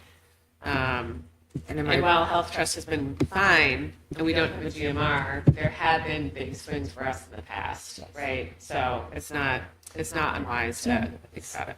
And the budget committee did recommend. Yeah, for we it put to- it together. That was when the article was established. Yeah. Yes. We would, Like 22. I would look to talk to legal, but the other thing you can also think about is requesting to change the language of that was established. So instead of having it be purposes of covering benefit increases that are above what is budgeted, it is the purpose of covering benefit expenses that are unanticipated. Right. An option as well. Yeah. If you change the purpose, you have to note yourselves as agents to expend, remember.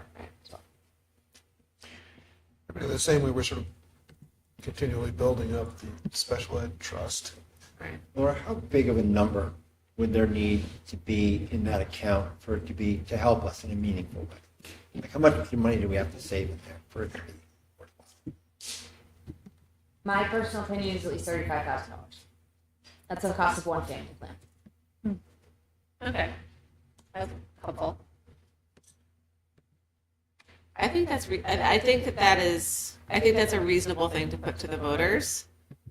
I don't think, and I think it's because we want to start putting money into the envelope, right? And again, we can discuss it as a town and everyone can decide, but I do think from the perspective of watching what happened over the last year, it's not unreasonable to start saving for more than budgeted health or benefits costs. So okay, I'm just gonna put a motion out there with you. Do I have a motion? I make a motion to allocate $35,000 to the benefits trust in a warrant article. I'll second. Still not love it. That's okay. Yeah. It's hard. It's a really hard thing. Can I ask Yeah. a question? Yeah. So we're just putting it out there for the townspeople to vote on. We're giving them the option. Correct. They can always say no. Right. And yeah. But the question, and then the other question for that would be, but do we not even put it out there knowing that last year we passed the contract and all these other things? Do we just try to keep everything as flat as possible and not Right, even and make that's, the ask? that's the other thing. Right. All three contracts. Right. Yeah. Right, We just so did all like- three contracts. It's the Like, appetite do we for try destruction. not to ask Have a in this year? contingency fund. Like if Okay. something were Okay. to go wrong, like we Yep. have a fund Yep. that we could pull from. I just don't think like that this is the year. Like I hear the rationale and I fully understand it. I don't know if this is Is there a way to word it in a way that, I think this is what you were asking or you were getting at, like should there, in the event that there is fund balance, it can be funded up to $35,000?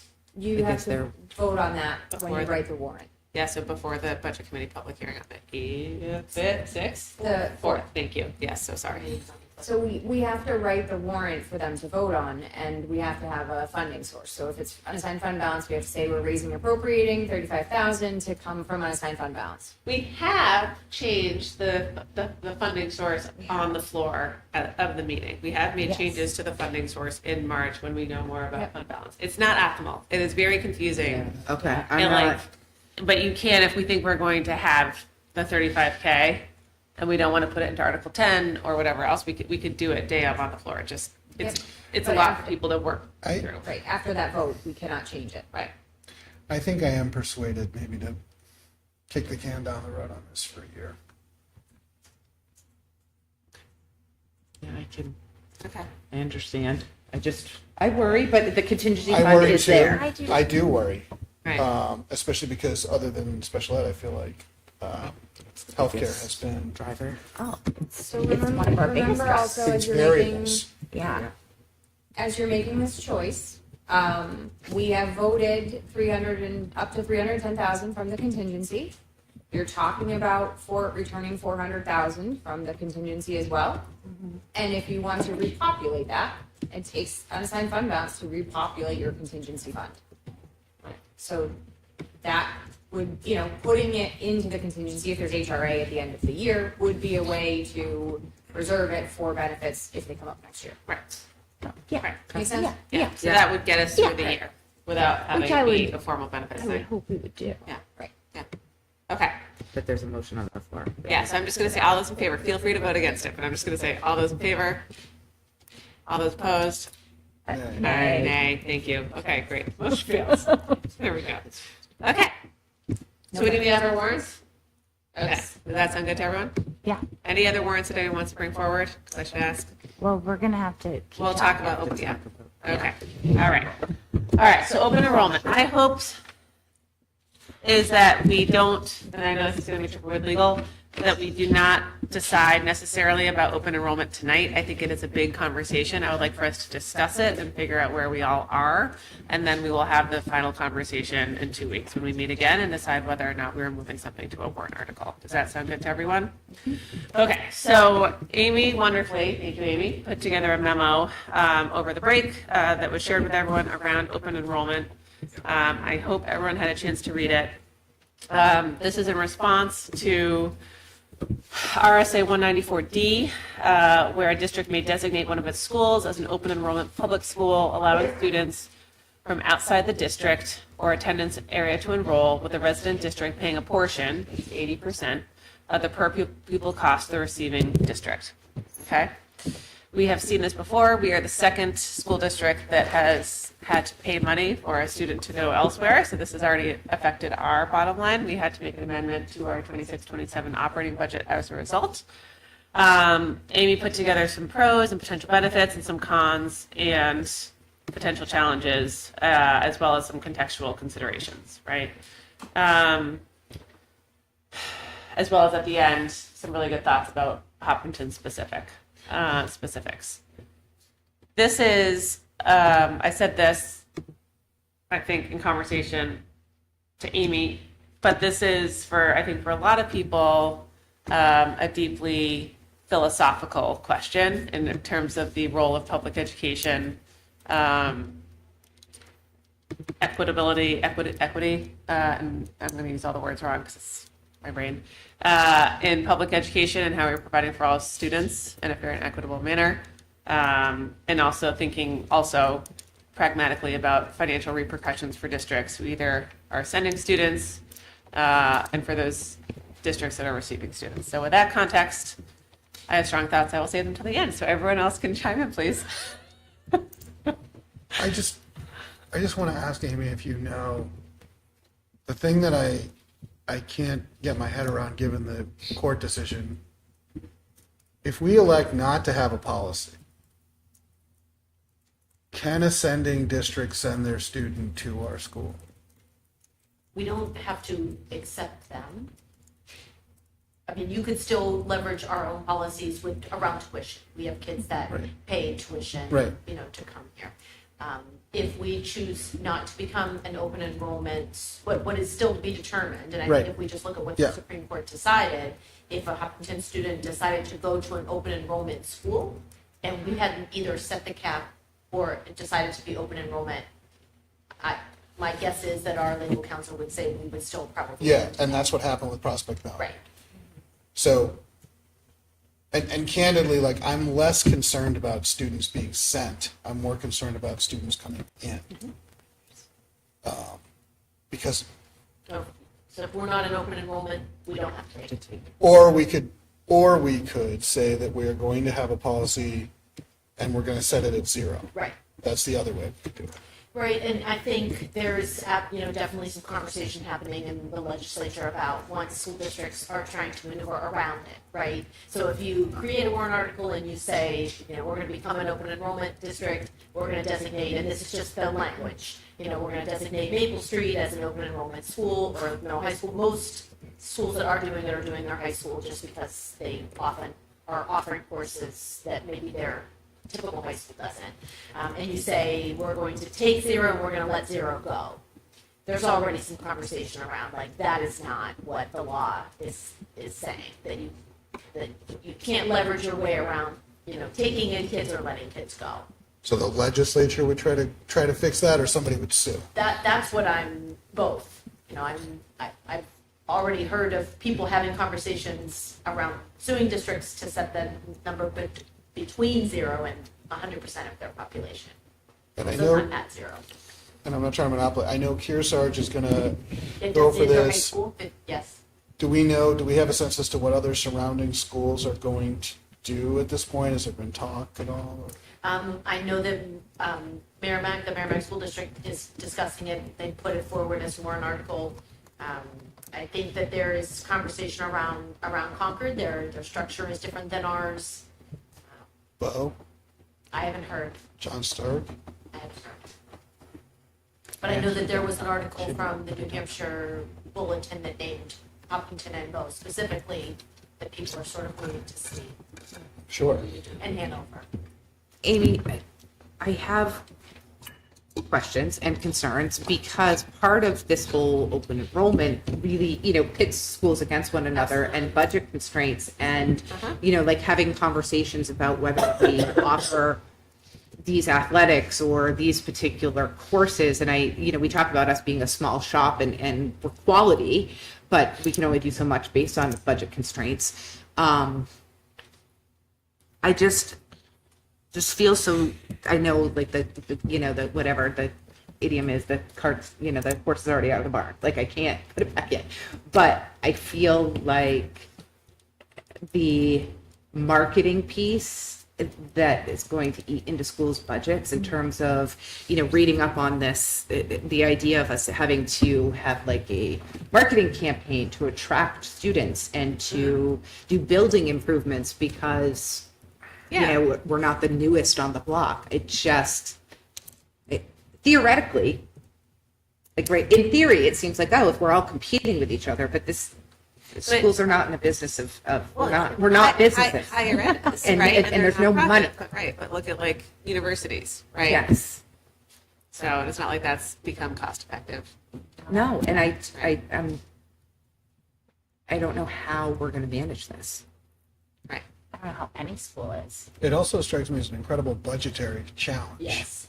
Because you don't know when your costs are going to hit.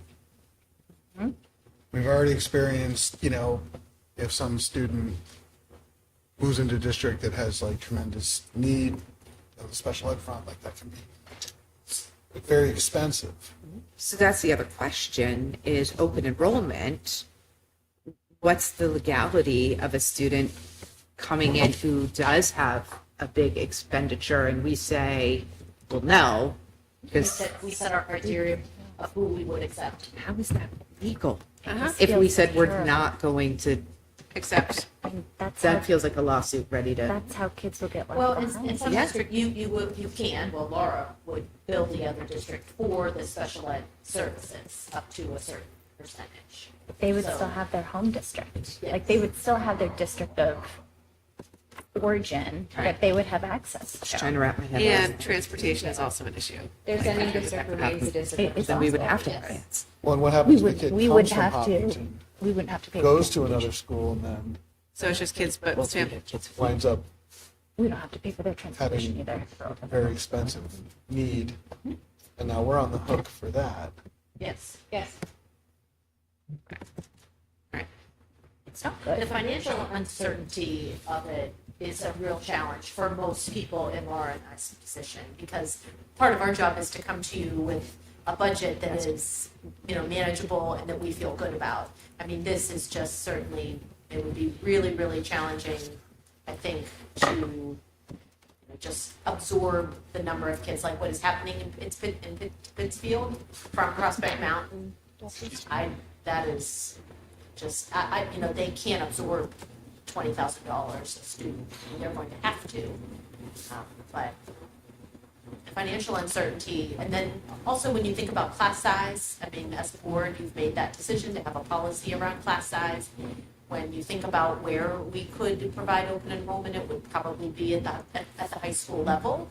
We do have, as Suzanne said, we're a small shop, but we do things well. We do offer some AP courses, certainly not as many as other schools around us. Concord offers more.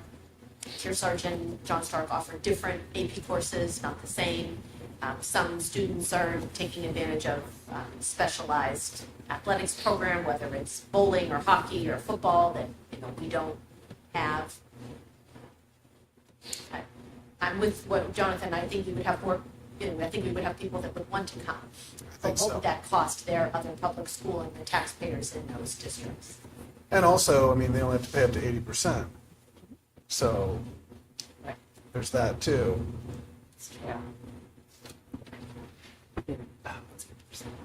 Also, well, go ahead, Rob.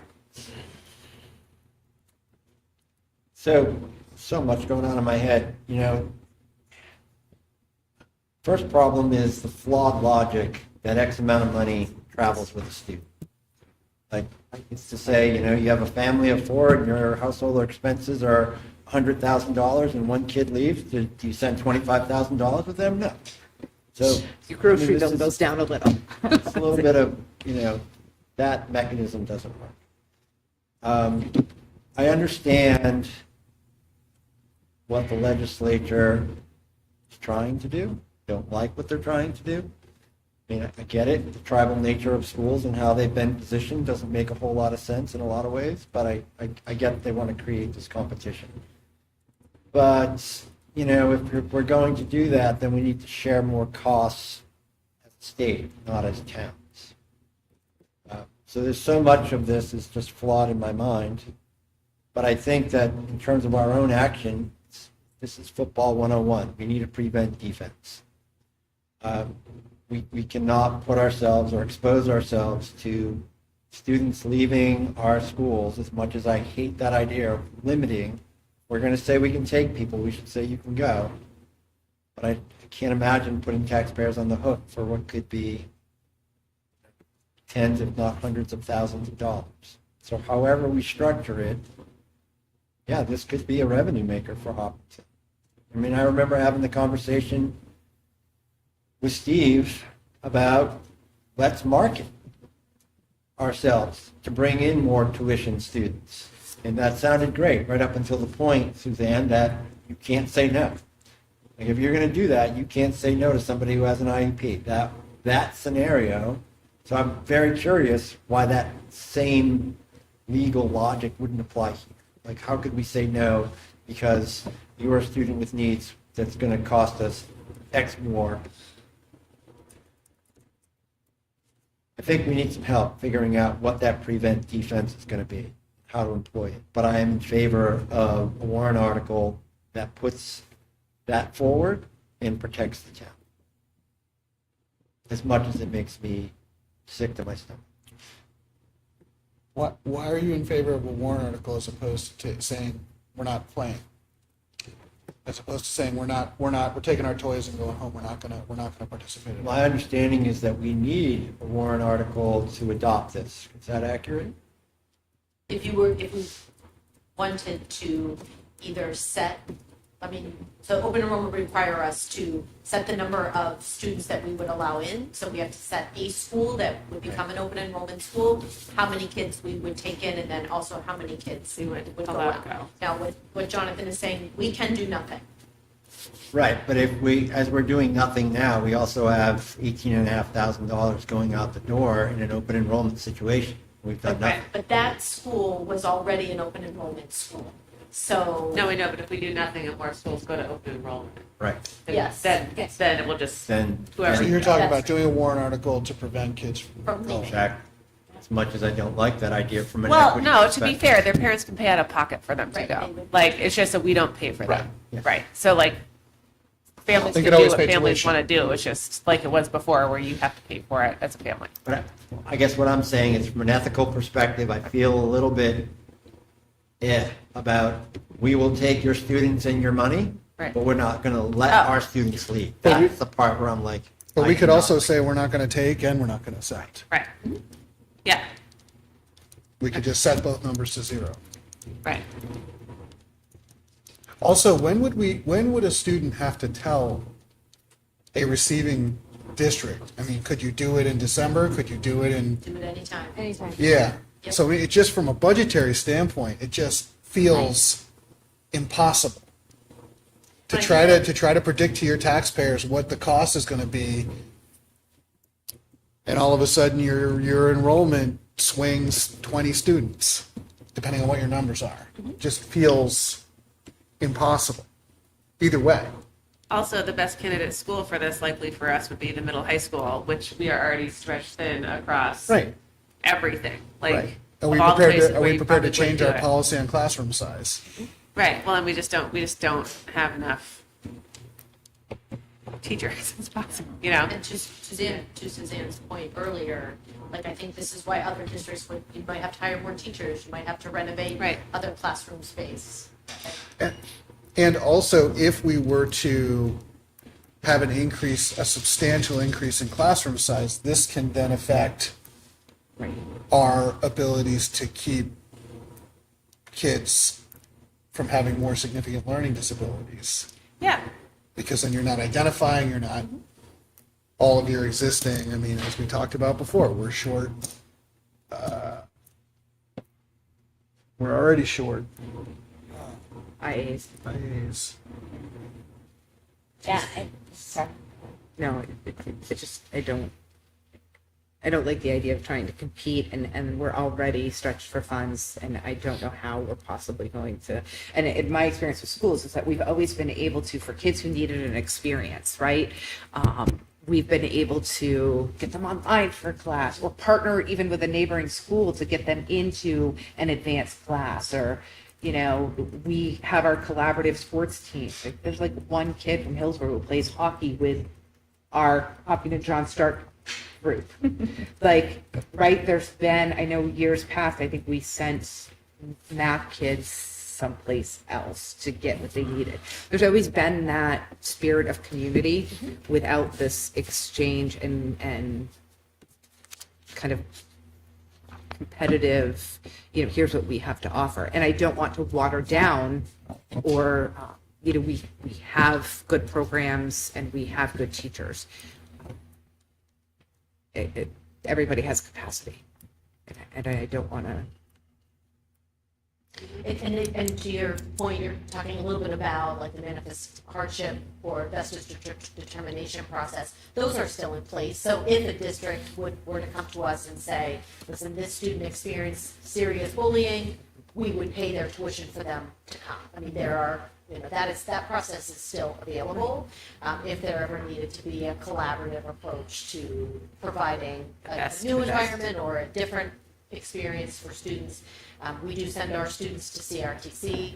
There is new language in the regional, that they might be able to take the course before or after that. We could pay for that. So there's already things in place, I think, for kids that doesn't create this amount of financial uncertainty. Oh, also just thinking, just spitballing here, but like, I think about the risk of some student coming in from another town in their sophomore year. It strikes me that they're much more likely to either be bullied or feel bullied because haven't grown up, and Hopkinton is a pretty, which isn't to say that it's a huge issue here, but to say that these are kids that come up together. It's it's one of the great things about Hopkinton. It's like, your kids are in school with the same kids and everybody knows everybody. And so you come in and you may feel on the outside of that. And so all of a sudden that becomes a real challenge for administration if we have zealous advocates for parents for a kid coming in saying, I don't feel like part of this community when, it's a difficult thing to start later on. Not impossible, but a higher risk that situation is going to manifest. I think we might have some of that. I also will say that generally in high school, like new kids come in, they're like, thank God, someone new. Will you be my friend? And I'm sure that's I've had the same people and I'm sure that's 9 true. years. But I hear you. But it depends on where they're coming from, exactly. too. Yeah. It either works really well or sometimes it Or terribly. goes sideways. Yeah. But yeah, I mean, it's high school, like kids are kids. And it's hard. And we're, it's not social. We're all people in social dynamics. It'd be complicated for all of us. I think the two biggest things for me, because I think this is an excellent discussion, is I get really worried about students leaving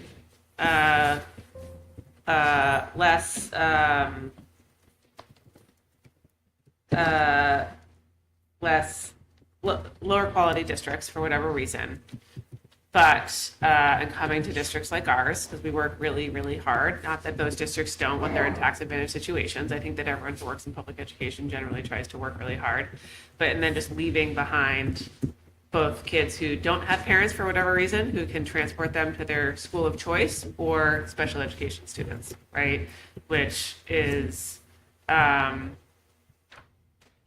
do not think a free, fair, and open public education system. And that is what I'm philosophically deeply opposed to. And it comes back to how do we think about engaging with this ridiculous set of things that has been decreed by the state legislator in a highly local control state to help maintain a fair, high quality, just public education system, not just for us, but in the context of what we're trying to do as people on the school board.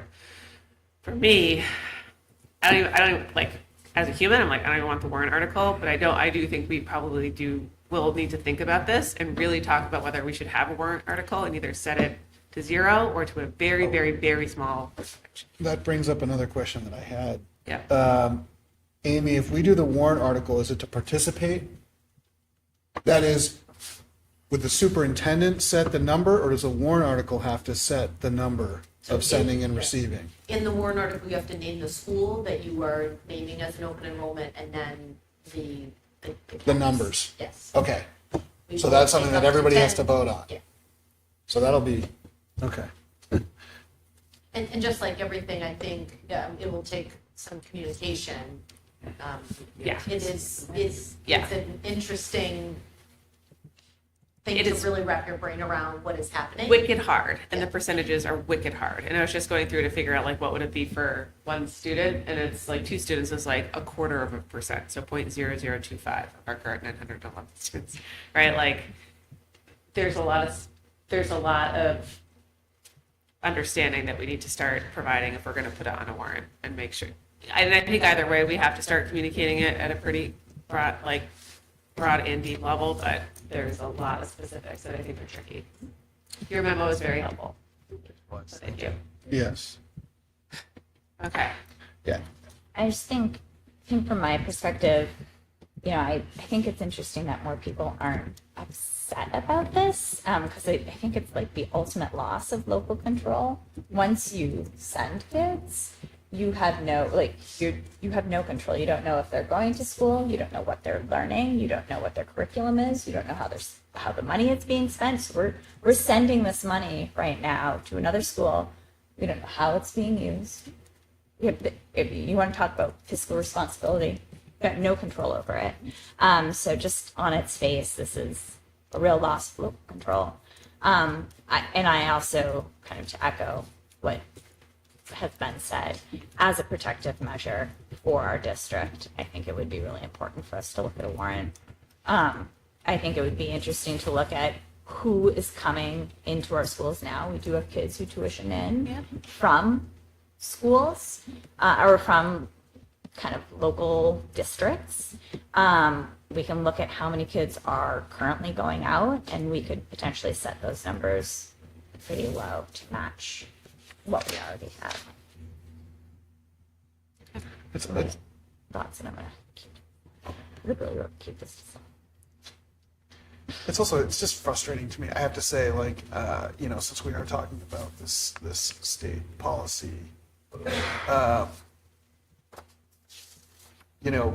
funding education on real estate taxes is a most regressive way that we can do it. So for the legislature to then talk about equality without changing the tax, the revenues, while at the same time keep reading about these EFAs. I think I read something like 7 private religious schools made over $1 million apiece over the last 4 years. They're slated to make considerably more because it's doubling in terms of the amount of kids participating. This is all I think they're projecting $52 million going out. This is all money that could be going to help kids in districts that ostensibly are trying to be helped here. So it reminds me a lot of sort of saying no screens in class, but so school's got to provide Chromebooks, but we're not going to give you any money for that. It reminds me of that we've been dealing with this year, and it's really frustrating to me.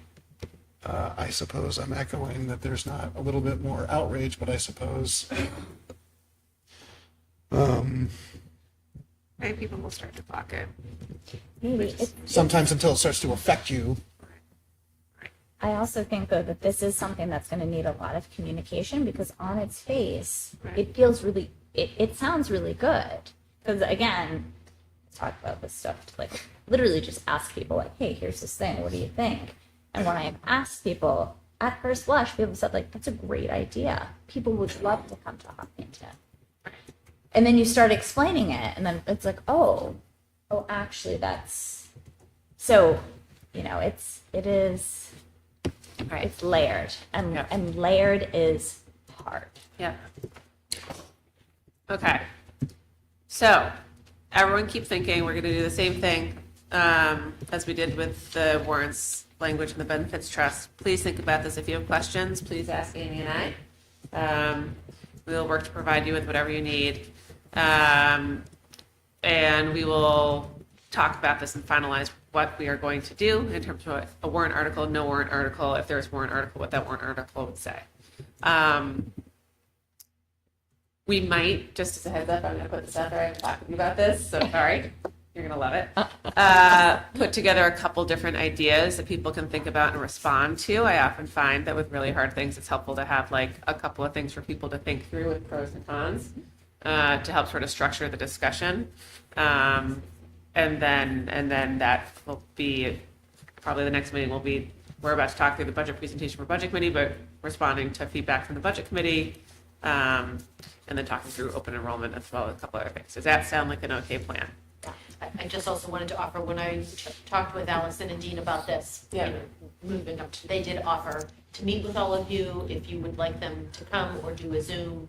So you can certainly ask them their questions. So if you have a very specific question, that is something that Wadley is offering to their districts. It's just, it's a tough thing to consider. Each district really is different, and doesn't make sense for us.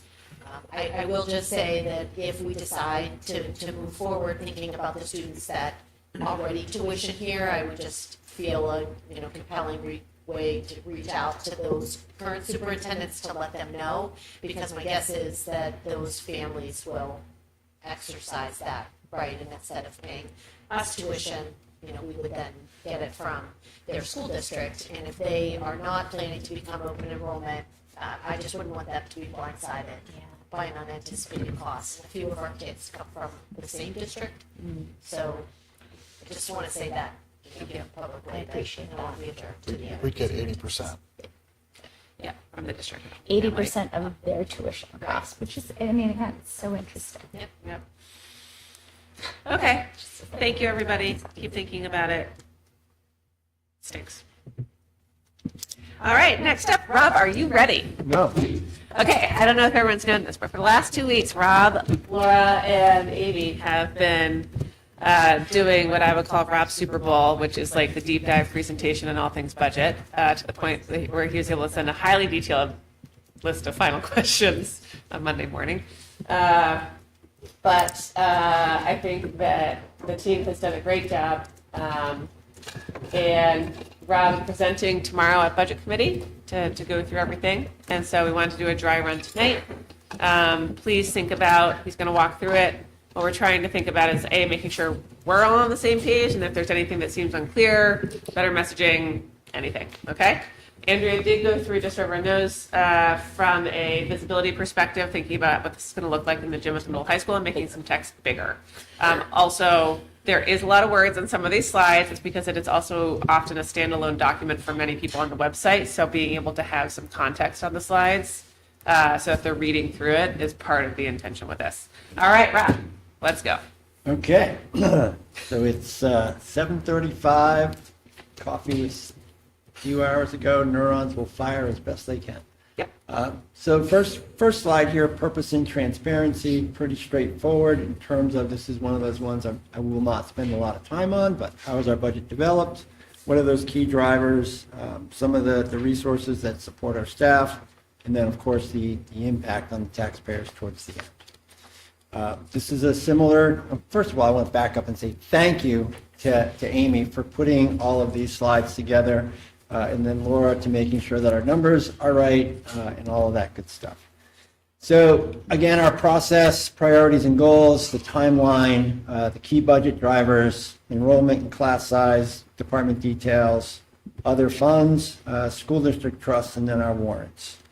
So the first one up here with a lot of text, and I'm just going to highlight a few things. So there's tons of words, strategic plans, school board goals, etc.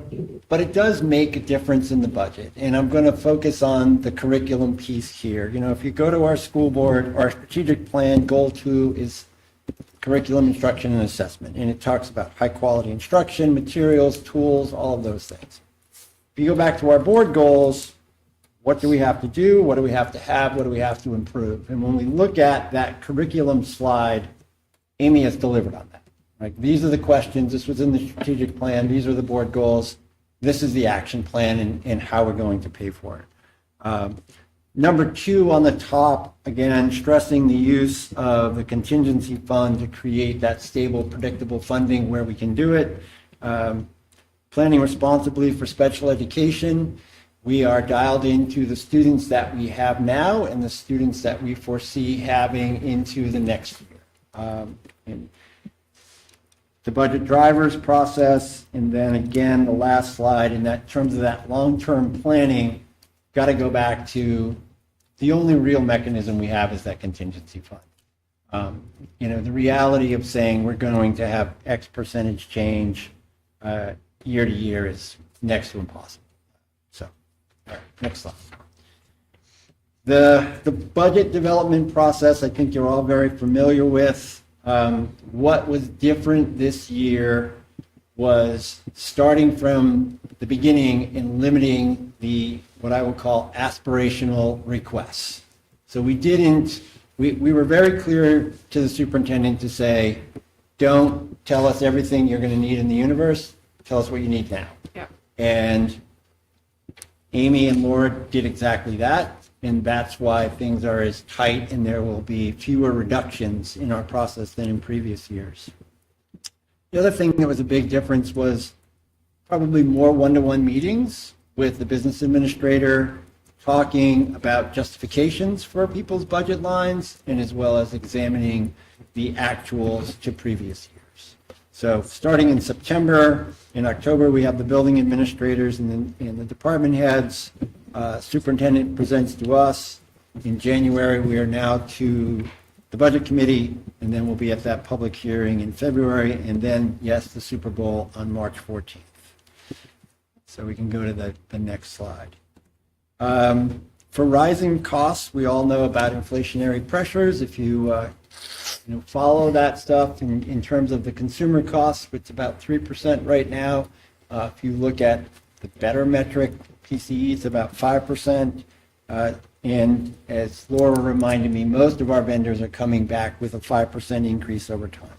We're also seeing an increase with CRTC, which we'll see in the high school budget. Special education, again, we are planning for dynamic student needs and how best to meet all of those services. The curriculum piece will really speak to what we've talked about as a board a lot, is those multi-tiered systems of support and how curriculum plays into that. So we'll talk about that on the curriculum slide. Transportation problem continues, very, very limited supply, not only with our daily operations, but with sports charters and of course, our transporting special education students. On the facilities side, I'm glad Jim left, but I'm pretty sure that we're getting closer to that goal of adequately funding the facilities budget so that the days of deferred maintenance are gone. We're doing all the things that we need to do in real time, paying for them, and there's going to be some year-to-year changes in what he asked for and what he gets. You'll see some examples of that when we get to that. Everybody loves to see enrollment. So Harold Martin School, +5 students. Maple Street School, no real change, and a little drop at the middle high school. Those are the projections. The realities of that will come true in August and September. But I would like to note, sorry, keep going. Yes. But that's up 2 students from this year. So it is growth. Sorry, keep going. Yes. Yeah, well, that is true. 5 minus 3 is +2. We did talk about that a little bit. Yeah. Kindergarten is always the wild card. Kindergarten and first grade, you just don't know. We anticipate about 60. We have 4 classroom teachers there. But Yeah. yes, Sorry. it will be realized in September. I did just check that. Yeah, great.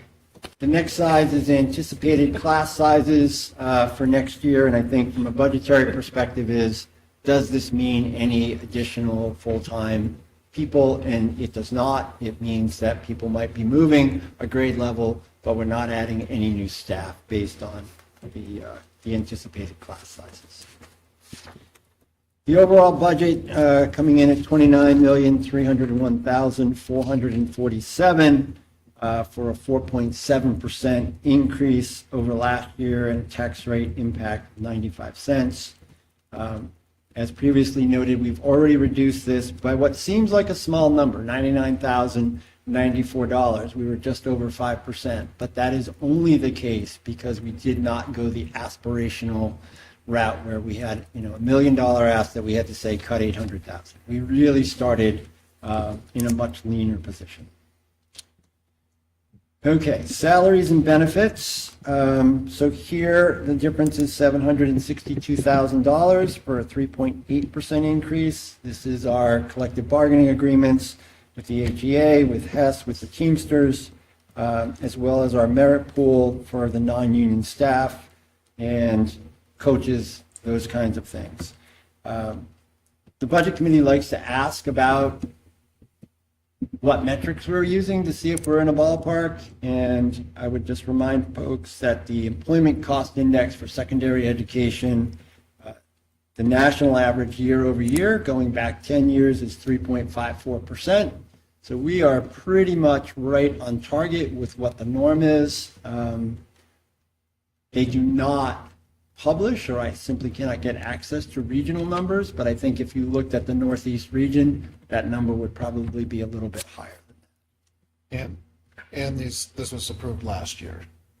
Correct. Not an action item. Right. These are things that we have already approved, yes. Could I recommend, you probably already have them written down, that you have your percent changes for each contract year on hand, just so that if they ask, and you could be like, yes, HEA is 4 point. So for the board, as a reminder, for next year, 26-27, HEA is 3.75%. Hess is getting a $1 increase across the board in their categories, and the Teamsters is 3.8%. Perfect, thank you. You're welcome. Staffing and full-time equivalents, so we actually have a little bit of a reduction here, going from 198.73 to 198.42. Always been curious about the 0.2 of a person. The reductions, the Harold Martin School special ed teacher is a reduction of 1, and a vacant IA, I believe also at Harold Martin School. It was at the high school. High Middle school. Middle school, yes. And Thank then we've shifted some people around as well. The addition is a 0.2 social studies position, or 1/5, so that person will be teaching an extra class, and that is essentially to deal with changes in the Ed 306s, which set standard for what we must teach in our curriculum. Transfers, so essentially changes, positions going from one place to another. We have 2 IAs that are moving from the middle high school to Harold Martin School, and 1 high school special education position, which will go to an out-of-district case manager to deal with, I believe, currently 12 students that are placed out of district. Incredibly intensive amount of work to track all of the components of their IEPs. So that person would assume that role, and it would come off of the Mandy's plate, the special ed director, which would allow her to be more involved, have more time to work with her staff director. Next. Hang on before you move. Yes, sir. Are we still trying to fill some positions? Yes. And so are those reflected in the 198.42? Like is that as if we have hired those people, or does that number not have those positions in there? Because aren't we trying to, so we have some unfilled positions? We do have some unfilled positions, and we also, have ongoing resignations. So think about IAs, we certainly. So those still don't have affect IA these positions. numbers? No. These numbers are with the assumption that we're fully staffed? Yes. Okay. Amy, what is our current number of unfilled IAs, just so I've got that? It's a good question, Jonathan, I thank you. can tell you that in Yeah. one sec. I'm guessing 7, and she's going to tell me if I'm right. Lots of job See, on. not creating. Wow. Really does not want you to do that. It really doesn't want me to look at that. You can get back to me with that if you'd like. It's hysterical. My whole computer screen is telling me going that like I this. can't tell you that. Really? I think it's 6. 6. But Thank it you. could be 7. We will let you know. Okay. I'm here after. Yeah. It's probably 7. No more work. for On the you. operations budget, so this is the overall, yeah, that one, Amy, thank you. This is our total operations budget, sees an increase of $551,433, or 8.8%. What will be noted is special education increase is $287,159. For, of that 8.8%, it's 4.58. So better than half, and the other 4.22 is spread across all of the other departments. So once again, special education and out-of-district placements and all the costs are a driving factor for us and have been for a number of years. This is the big slide on the operations budget summary. Again, just drawing attention to the special, not to pick on special education, but it is a budget driver that we just have to, point out. This is something that we're required to do by law. 12.36% in that category. And if we could go to the next slide, special ed budget operations. So in terms of major increases here, our out-of-district placements is an increase of $294,127, and on contracted services such as OT, PT, speech, behavior, it's $78,755. So there is, again, that 287 number. To sort of make sure that folks know that we are sharpening the pencil and looking where we can make cuts as well. When you go through the special ed operations lines, there were reductions of a total of $111,649 over 15 different categories. Smallest of which that I could come up with was $43 for OT supplies, and the largest was $70,907 for transportation. I'm assuming that's attached to a particular student who was placed in a particular place, but I know that for certain. So the point is, yes, costs are driving up, but Mandy and Laura and the superintendent are also looking to see where we can trim the sales as best we possibly can. Thank you for that. Facilities operations budgets, some key changes here. The performance contract is a very large part of that 6.08%. So that $44,915 moved into the operating budget that used to be in the CIP. So that has come out. It's now where it should be. But that's 4.34% of the total increase. The rest of being 1.74%. And those, when you go through Jim's operational budgets, there's a wide range of cuts and increases. Like, it's all over the place. So for an example, an increase in contracted services next year for Maple Street School went from $4,000 to $23,000. Electrical, HVAC, grease traps, plumbing, an array of things.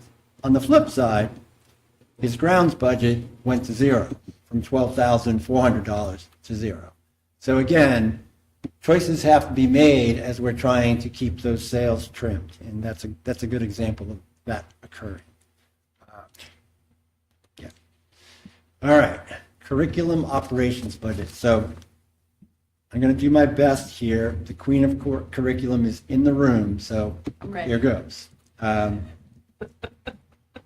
This is something that we've been talking about for a number of years in terms of getting the curriculum aligned K through 6. And we've made a lot of advances with that through the Amplify and with illustrative math. And now Amy is bringing to us a series of things, Fly 5 curriculum, which is really an additional component that can be used with the responsive classroom, something that we've been doing in both schools for years. Diagnostic assessments through Ames Web and Early Bird, but looking at other options so that we are making sure that we're getting the proper interventions to the students at the proper time. The Branching Minds platform, $12,000, but there's a ton of data. And how do you bring all that data together to know which student needs more time when? This will help people do those things. More Tier 2 materials, and then, of course, the professional development at the district level that goes along with bringing these curriculum items into place. We have professional development money in our CBA with the HEA contract, but this is district level development. So you might have a day with X person to talk about how to best implement your Fly 5. A little bit about the numbers here. So the Fly 5 is, $10,325. Branching Minds is $12,032. Increases to Amplify a little under $4,000, and illustrative math about $2,500. So $43,000 in an area that's been a board goal, strategic plan goal, clearly a superintendent goal. And Branching Minds is Branching Minds K through 12? Branching Minds, we can put all students in there and Okay. compile the data. The other part around that is, and you know, I've been here before, there are lots of ways to compile information. It also makes it secure because it is a login dashboard where it's not a, you know, a spreadsheet of student information that gets shared or put in a Google Drive. It lives in a password protected portal. Got it. I hope that was okay. Did great. Queen of curriculum. All right, technology operations, key changes here, we're looking at $36,000 or 11%. Again, the percentage seems high, but the overall budget is fairly low, so of course your percentage is going to seem higher. Some of the network upgrades, $5,000 for information access fees, $22,500 for Chromebooks. That was a decision that we made during COVID, and we believe that keeping that one-to-one environment is best, and this is a mechanism to do that. Diligent Community, which is the platform that we use to send out information to the community as well as share internally, is actually seeing, it's being kept, but they're seeing a reduction of $7,000. So we're getting things into the budget that we were concerned about 6 years ago. How are we going to pay for Chromebooks? This is another step in the direction to keeping that on a level plateau. All right, Harold Martin School. This one's pretty straightforward. As you look at their operational budgets, there's a range of really small increases and decreases. You know, the general supplies, again, that magic 5% number, which seems in line with, you know, inflationary indicators.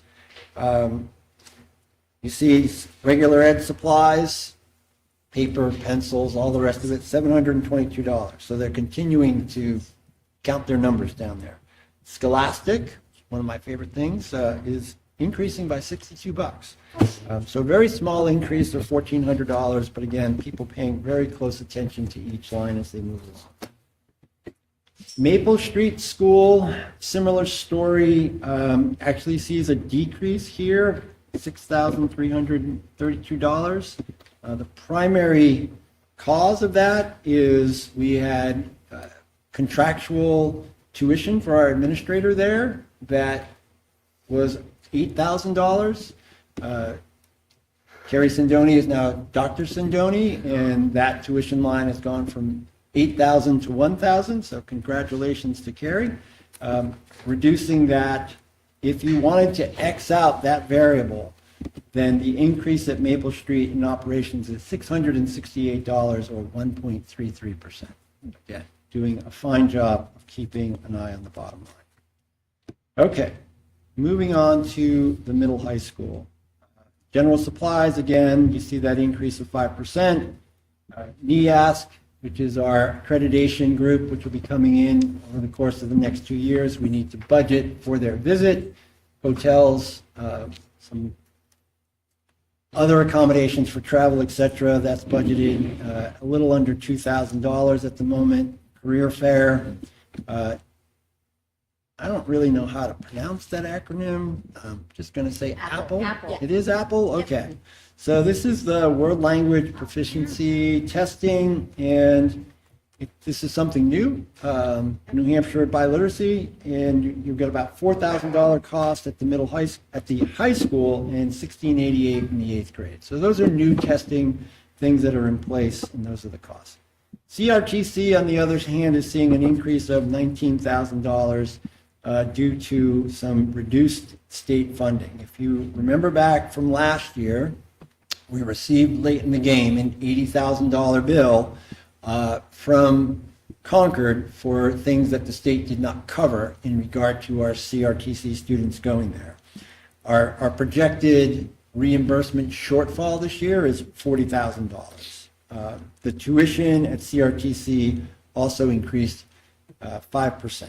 So those costs are there, and as you can see, if you take out the CRTC costs, the middle high school also did a very good job of keeping their budgets trimmed at 1.91%. Athletics, not a lot of changes here.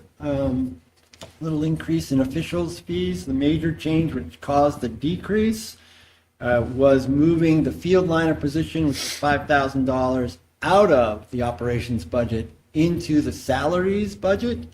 So it's with everybody else that we pay money to do their work. So Xing that out, you would see an increase in athletics of $2,350 or 1.12%. So everybody's coming in, doing their job, keeping it lean and mean, so to speak. The SAU budget, this one made my eyes pop a little bit. I think I actually texted Amy and said, wow, didn't realize that. So we've got an increase of $106,000 or 6.18%. But as you dig into the operational costs, our bus contract that we agreed to, it's a 5-year contract. The increase there is $32,653 for those 7 buses that we send out every day. The McKinney-Vento line for transportation is $30,000. That's a new line that we had not done in the past. And again, the McKinney-Vento refers to those homeless students that we bring back into Hopkinton, and that by federal law, we are responsible for transportation. And then there's a change in food service, or what we're setting aside for food service, from 100 to 125. And what we think about in terms of projected revenues going down, so we have to increase that. So why it sort of made my head pop a little bit when you take the transportation, you take the food service, and you take the open enrollment that we now have to budget for at $18,500. The overall increase in the SAU operations was $18,413, or 1.07%. So contractual obligations, legal obligations are again driving our costs more than discretionary ideas about how we should do things. The page that I like the least, because I understand it the least, is other funds. So Fund 21 is our food service fund, a slight increase there of $2,222 due to HES contracts. Fund 22 is our grants, our federal grants, IDA, Title I. This pays for contracted services, it pays for some employees, and as I recently understood, it is also on a 3-year cycle. So tracking that money and how it comes in is a little bit tricky. But the essential foundation here is this is federal money. If we don't get it, we don't spend it. So it does not hit the local taxation piece.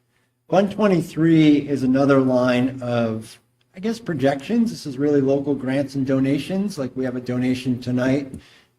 Well, it came in on donations, I think, right? But robotics, the adaptive tricycle, all of those things need a place to go when they come in, and this is the line that it would go into. So that's the projection, that's the proposed budget for that. Which again leaves us at the overall operating budget of $29,301, 4.7%. I'm going to pause and see if anybody has any before we get on to work. I just have a question in the SAU budget for food service, but then the Fund 21, how could we better differentiate those? 21 is out, right? Because both title food service, and I understand there's some information there, but I guess I don't know the. I'm going to try to answer that. Yeah, So I'm at the budget committee. That'll help me tomorrow night. So the Fund 21 is how we budget for food service overall. What are our costs? What are our revenues? How does that balance out? The line that we have is we've had a shortage there for years. Historically, prior to, well, I guess 5 years ago, was we didn't budget for it. We just put out a fund balance and that was it. Right. So we started budgeting for that, and that number has ranged from as high as 150 to as low as 75, and it seems to be getting more and more dialed into where it needs to be. I don't know if there's another answer to that without changing the way we do food service, contracted service. Just for clarification, that the contingency fund in terms of like whatever, that's in the SAU budget, but in terms of the like federal grant funding for food service is Fund 21. We are, so far, we are fully expenditure based. So general fund has expenditures to transfer to food service. It becomes a revenue. What we're looking at here, the 629,000, is what food service may spend in the fiscal year. The general fund may spend up to $125,000 to pay for these food service expenditures. But fund accounting has to have both sides covered. So I want to explain that more clearly, but it's just not great set up. Essentially, you have expenditures for food service in both Fund 10 and Fund 21. Okay. I'm suggesting that there's some We more should probably clarity call it around that before. something else in the general fund side. Yeah. Yes, this is It's the just food like- service fund of what the program is allowed to spend. So we probably can clear that wording out. Okay. Thank you. Thank you. Good question. Food service confuses everyone every year. Every year. Every year.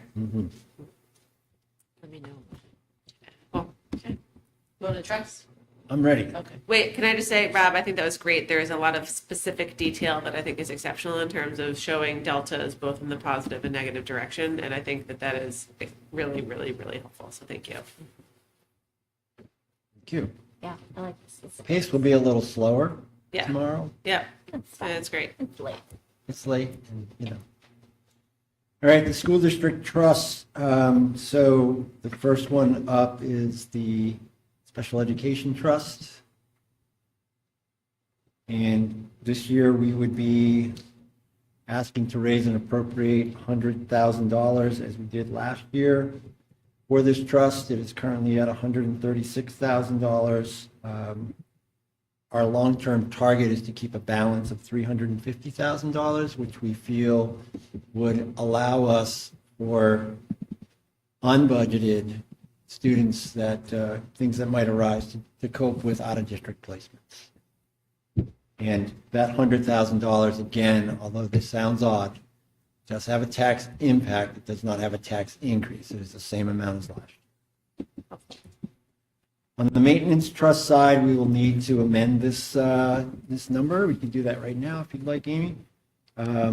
So the current balance in the trust is $477,870 based on tonight's public hearing.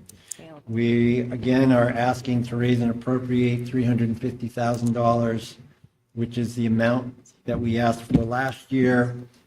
It is in line, closely in line, but not perfectly in line with the CIP projection, somewhere between that 350 and 425. But we're trying to keep that tax rate gently gliding up. I'm not quite sure if Dave Feller is going to speak before I do mine, but depending upon what he, I know he's going to talk about 400,000 as a number. But we feel like for tax reasons, $350,000 is a good resting place. Although we don't disagree that arguably the number could be higher. Yeah. In a perfect world, it probably would be. And we'll see what budget committee says Yes. tomorrow. Yeah. Moving on to the tech trust, the current balance there is $17,698. As last year, we're asking to raise and appropriate $30,000. Last year, we shouldn't say paid, we allocated $15,000 of fund balance for this. So depending upon how that works out as we move closer to school district meeting, this might have a small tax increase, but it is the same amount of request. And this is our savings because we've shifted and put Chromebooks in the operating budget. This really is for other items, larger items, servers, firewalls, switches, things that I don't understand, and Matt Stone does. It's 15 is what we did last year for fund balance on that one, right? Putting that into my speaker notes here for you technicians out there in Google World. The next trust is the Vehicle Maintenance Trust, and so that one has come down to $11,000. We did purchase that ProMaster last year. we would ask to add $10,000 to this. Again, last year this was paid for or allocated, excuse me, out of fund balance.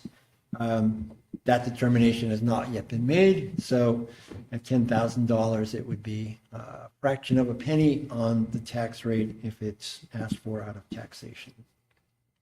And our long-term target for this is $100,000, which would be close to the replacement cost for a mini school bus, and or, if we would look to, and this is a discussion the board is having, whether or not we employ vans to help with our student needs for clubs, sports, etc. All right, the tax, where are we at? Why am I missing it? Oh, Tax no, impact. sorry. Left the page too soon. Does the tax impact all warrants? And again, I know this is a little bit confusing, but the increase, you see a lot of zeros there. That's because there is no increase, but there is a burden. The total increase is 95 cents. The total tax burden is $1.30. And on the next slide, I think it's the next slide, you see, yes, you see the cost of that by home assessment as a total on the far right column, and then by warrant article. So for instance, in my case, this year's budget, approximately $475, the CIP $125. And again, those ones that's not an increase, that's the burden. People can look at that and figure out where their own situation is. Can I ask you a question? So on slide 30, the budget is a tax increase, though, right? And the other ones are just impact, because if you take it away, it's a reduction, but otherwise it's already included. Yes. Can we include, because the way it's tallied up makes me think it's adding $1.30 to the tax rate because of the budget line is an actual increase. Does that make sense? Like the way that I read it is Yeah, those are I all agree. still getting, and granted, I know we've talked about impact, burden versus increase, but the budget is actually an increase. So I don't know if we want to The put increase an is arrow and 95 then cents, right? I just don't, I had a hard time figuring out how to put that as a picture, because when we took a look at the revenues and the final tax numbers, when you add in the warrant articles, that number increases. So it's just hard to show it. So I would love any suggestions on how you want to We show put a it. big yellow highlight on the 1,315,695 and the 95 cents. I might make that a separate slide. I might just say that the tax increase based on this year's budget is 95 cents and show that line. And then if you want to talk about, Special warrant, and just call the next one special and then warrant if you articles. do another slide, just talk about, okay, so, I mean, really, you don't necessarily need those remaining lines, the CIP trust, special ed trust, et cetera, like you've talked about it. You could talk about the increase and then go down to the home assessment. Do they really need that? Does that really help, I guess is what I'm trying to say. Or you could include just 2 extra rows and say increase. Yep. And then impact or something like that. I don't know, because I think you're right. But I just don't know how much impact really helps the conversation. Right. I think increase is what people want to hear. That's what they want to know. Right. And then you break it out. Okay, this is the effect, based on the total tax on a house, $500,000, $650. Or you could put the impact on each of the trust slides, and then to your point, just have it be, yeah, okay. You're great with visuals. Well, I was just going to say, when I first looked at it, when I looked at the increase line, and I think you could hear it when I was even talking about when we were doing our trusts, I was reading the increase line as an impact line. And so it would almost, the zeros make sense.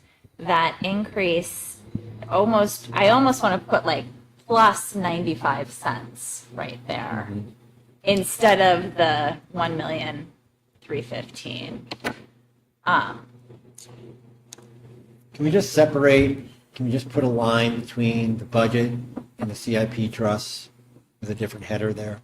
Yeah. Tax increase and then tax burden. 'Cause there's the budget increase and then there's the tax increase. Right. I guess that's the I don't difference. think about that crazy one-pager thing with all the colors. Get ready. Get ready. Uh-huh. Yeah. I'm but turning I that think over to it needs, Laura. like, a couple extra things so that you can Transition get- time. I know, but not yet, not yet. Not ready. Not yet. I don't want to make it. We were This is talking about it transitioning earlier away. today and I was like, I still like that thing. Okay, great. All right. So to Sorry. you, just so I understand, if we put the tax impact on each individual slide for the trust, then do you only need just the budget increase? No, That's what I'm suggesting. that's what you're saying for each one. Right. Put it when you give the information, that's the tax impact, but then just give the bottom line increase. Just Right. Because And then that, it's just increase. I just think it's the way people think. Yeah, that's fine too. Is there any, Just make sure we change what we send to the budget committee because it'll be different. Sure. But they, Wait, so you're saying put the Impact impact on on each every. trust on each slide. slide. Each If slide. we do that, then I would like be really clear and say that there's a zero tax, the tax increase of 0. And we can say tax increase of 0, tax impact. I mean, right, you could say tax Right. impact That of could be- 25 cents, tax increase 0. Yeah. Right, like that Yeah. could just go underneath all of these. Yes. Right. Yeah. Yeah. So And we then can the leave it tax- like. Because that's how you were like thinking about it. You when are were looking at already each paying one. for this, basically, is the subtext. And I think this is a very difficult concept for folks on the budget committee or not, no matter how many times we talk about it, that there's no change in that delta, so there's no tax increase, but there is still, But there's tax. still tax. Yes. Okay. But Laura your, and I were talking your tax about- rate is only going up by 95. It's going up by 95 cents. Well,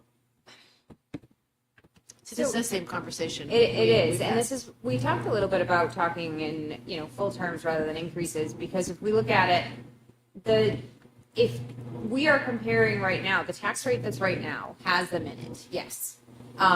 If you look at just the budget itself and no special warrant articles, the increase, is this 95 cents. But then if you look at adding the warrant articles and spending the warrant article money from taxation as well, it still has an increase over the tax rate today.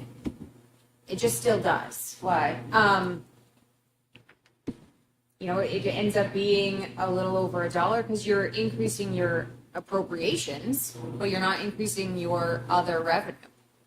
So I just want to be very clear when we look at Don Houston, when he pulls that tax sheet out, there's going to be a difference in the budget itself versus the budget plus the warrant articles. There's just going to be a difference in that tax rate, and I just want to know that. It's already in here, that's all true, but that, we just have to note that.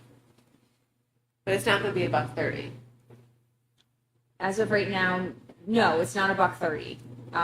With the revenue adjustments and things, it's $1.07. So this is all on the expense side. Right. What you're saying is when you factor in the revenue side, Right. the tax Changes, yes. increase is On the higher, but expense it's side, not it's because exactly the of same. the expense side, it's Right, but it's because not of the because revenue. yeah, I think that's conflating two things. Yes. Right. Right. Which you Yeah, once we pull the revenue in. From the expenditure side, we are keeping appropriation status quo.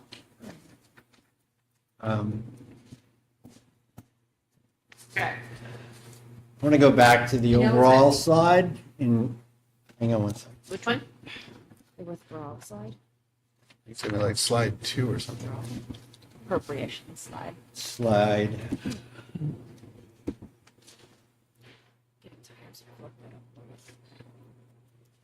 it is slide 9.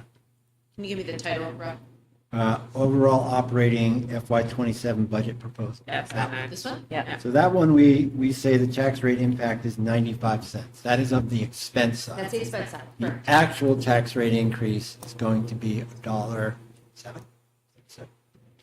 But that's because of the revenue side. Yeah. So we need to express that somewhere.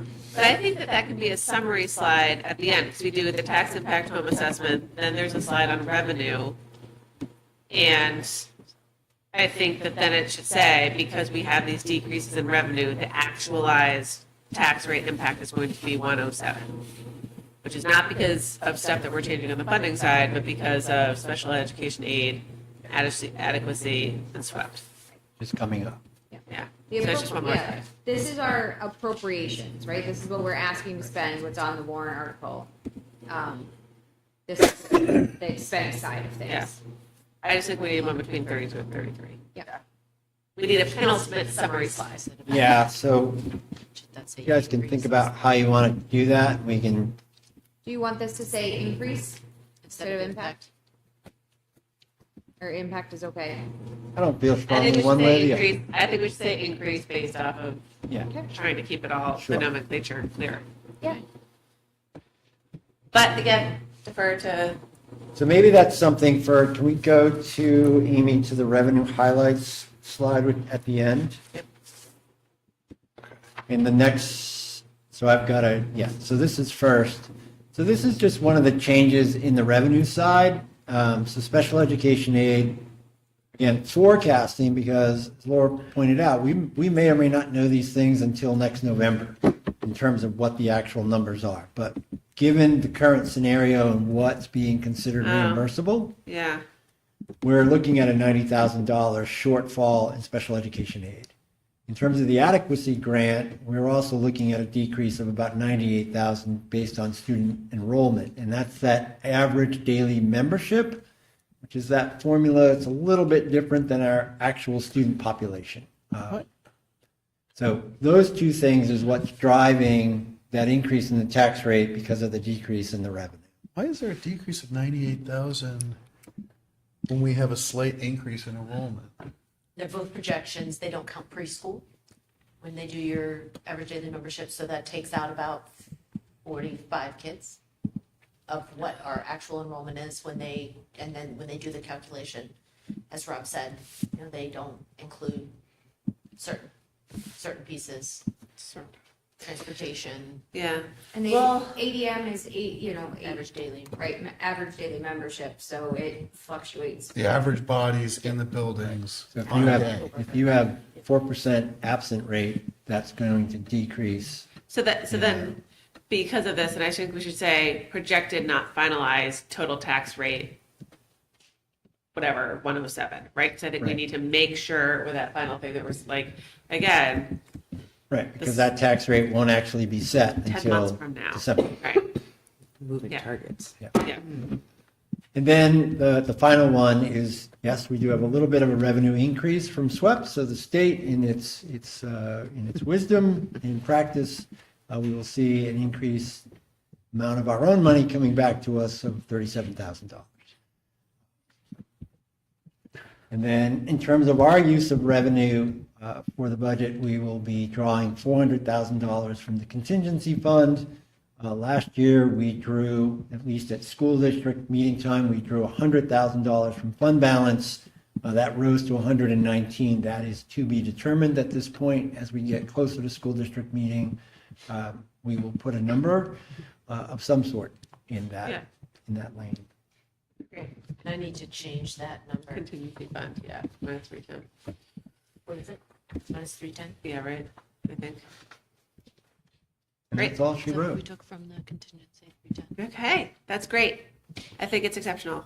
Mm-hmm. It's a lot. It's a lot. So we want a slide after use of revenue.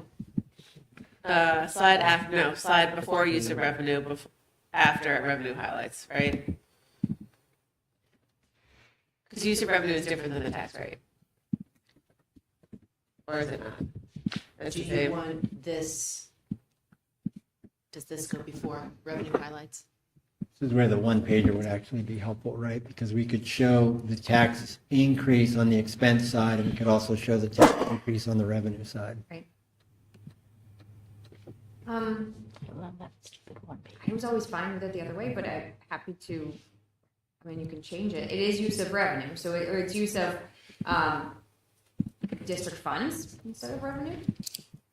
Call that. Yeah, we could use that. Funds for revenue, Sure. or is it just use of district? Use of district funds for revenue. That's clear. Yeah, that's clear. And then this would go, and then this, and the final slide is the 107. Yeah. Great. Yeah, so here we could put the total tax impact on the expense side, total tax impact on the revenue side, and have that ending with that dollar sign. Yeah. Great. You got a sheet for me? I think that Yeah, we'll get clears it up. Yeah. No, there's no sheet, right? Awesome. Thank you, guys. Any other comments? I think. No, you did a really good job. These guys. Thank you. You guys did a really good job. Really amazing work during this budget season. Okay. You're doing great. Anything else you guys need in the budget presentation? I'm gonna, when my brain is working again and online, I will make the changes and send them to Rob. Karen did ask, to be able to give the budget committee some information, so I'll make sure that whatever Rob presents tomorrow is up to date and that we send her this after this conversation. That's great. Yeah, it's terrific. On the revenue side for the trust funds, do you want to project that we keep it as it was last year? So, Oh, I you mean in see. terms of the, Where we're pulling money from? I would think so. and just put subject to change at the bottom, do right? you feel So that we could at comfortable with least- that? Yeah, Probably would be I mean, good, it's like- right? yeah, 25,000 is, 25,000, yeah. Yeah. definitely doable. Feel like That way we just keep, we just say it's projection and this is to be determined for final Yeah. choice, but, that way at least we can project what we think it will be. Yep. Yeah. You got it. I think Agreed. that makes a lot of sense. For you guys, You make just it up in the morning. more numbers to scroll around in your head. So the DOE 25s that I've been kind of playing with since 2013, kind of updated that, and in the salaries column, the year-over-year, 12-year change is 2.25%. So, we have swings up and down. And the benefits higher at 6.94%, but that exactly tracks with the PCE for healthcare. Purchases services is 11%. That's really our special ed number, and that's our biggest driver. Supplies, 2.84%. Property, which bops around all over the place, is a little bit higher, but, last year, in some years it's as high as 540, and some years it's as low as 279. Okay. I don't really understand that category. I'll ask for it. And then in the everything else category, the 800s, it's 8.67. So the total of the budget over the past 12 years, year-to-year change is 4.42%. Very great. And I would encourage continuing to sort of track things that way just from a historical perspective, because long-term averages speak more volumes than year-to-year change. Thank you. Rob, do I have access to that sheet I don't. electronically? You will in a minute. Thank you so much. All right, guys. Any other thoughts or comments for Rob and Amy and Laura? Great. Thank you, guys. Thank you. Rob, get so much coffee tomorrow before the meeting. It's going to be great. I'm going to be juiced and ready to go. You said it. Okay, great. Okay, guys, we're rounding the corner here. That was a big meeting discussion. So we are not talking about football tonight. That we'll cover at our next meeting. Okay. Policy. I have nothing tonight. Okay, great. Consent agenda. I just want to point out in your board support folder, there is a copy of our most recent regional career tech education agreement that was required for us to put into place during the month of January. So a copy of the actual agreement is there, as well as the technical assistance that came from the DOE. You'll see that, we're Region 11.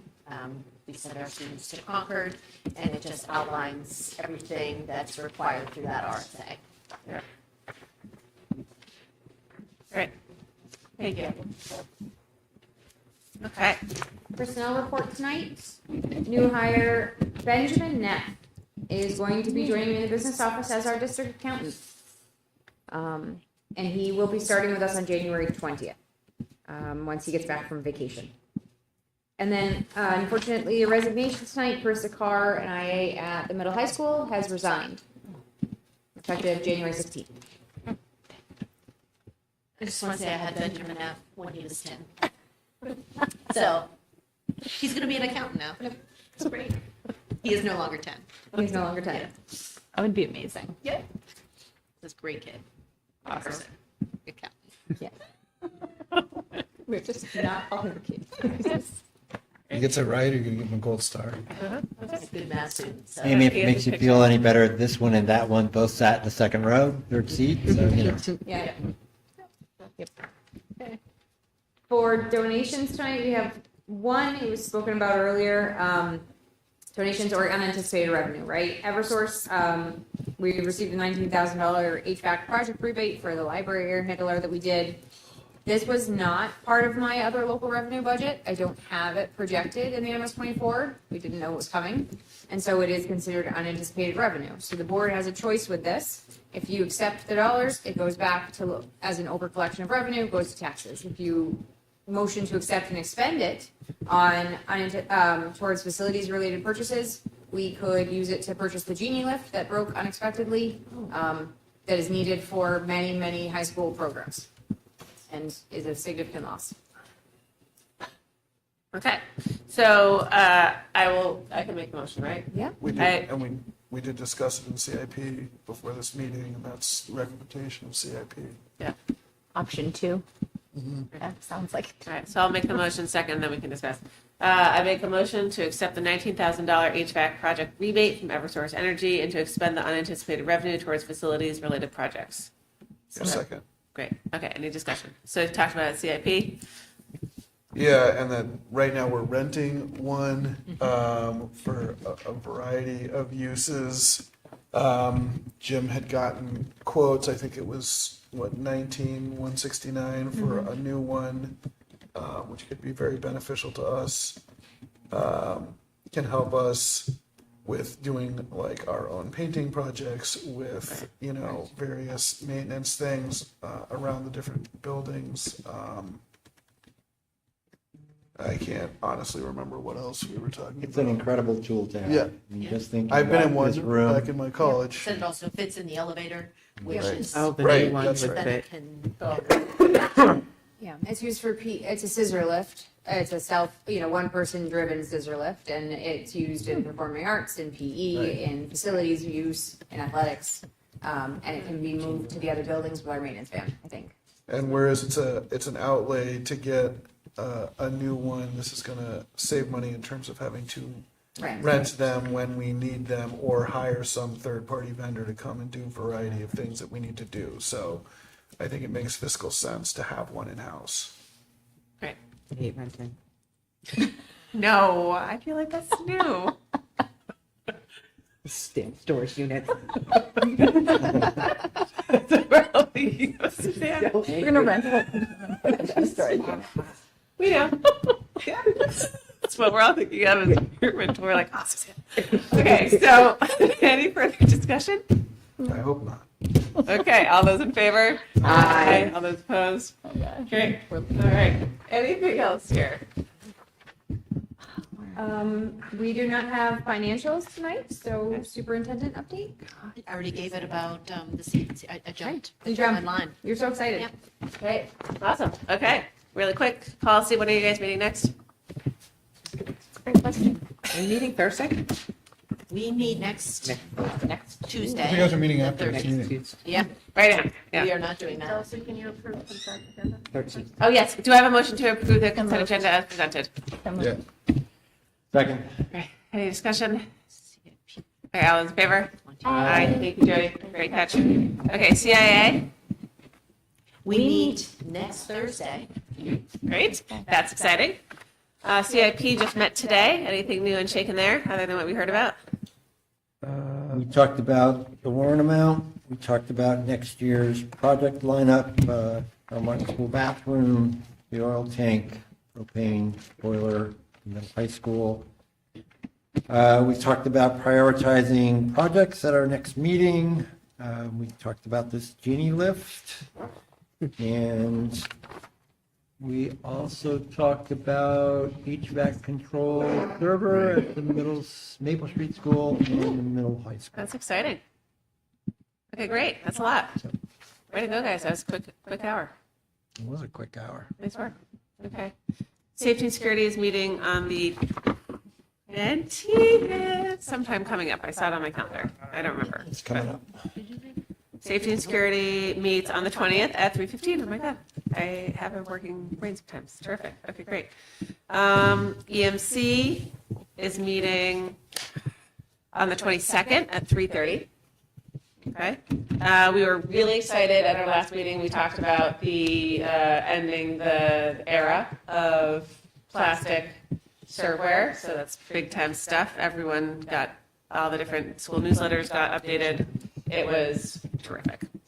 Okay. Finance budget. You're going tomorrow. Anything else there? Finance, we meet on the 20th. Great. Okay.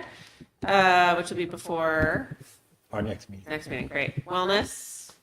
We met on December 18th. Wow. And unfortunately, I double booked Suzanne, so I'm sorry about that. But we'll be meeting again in March. Great.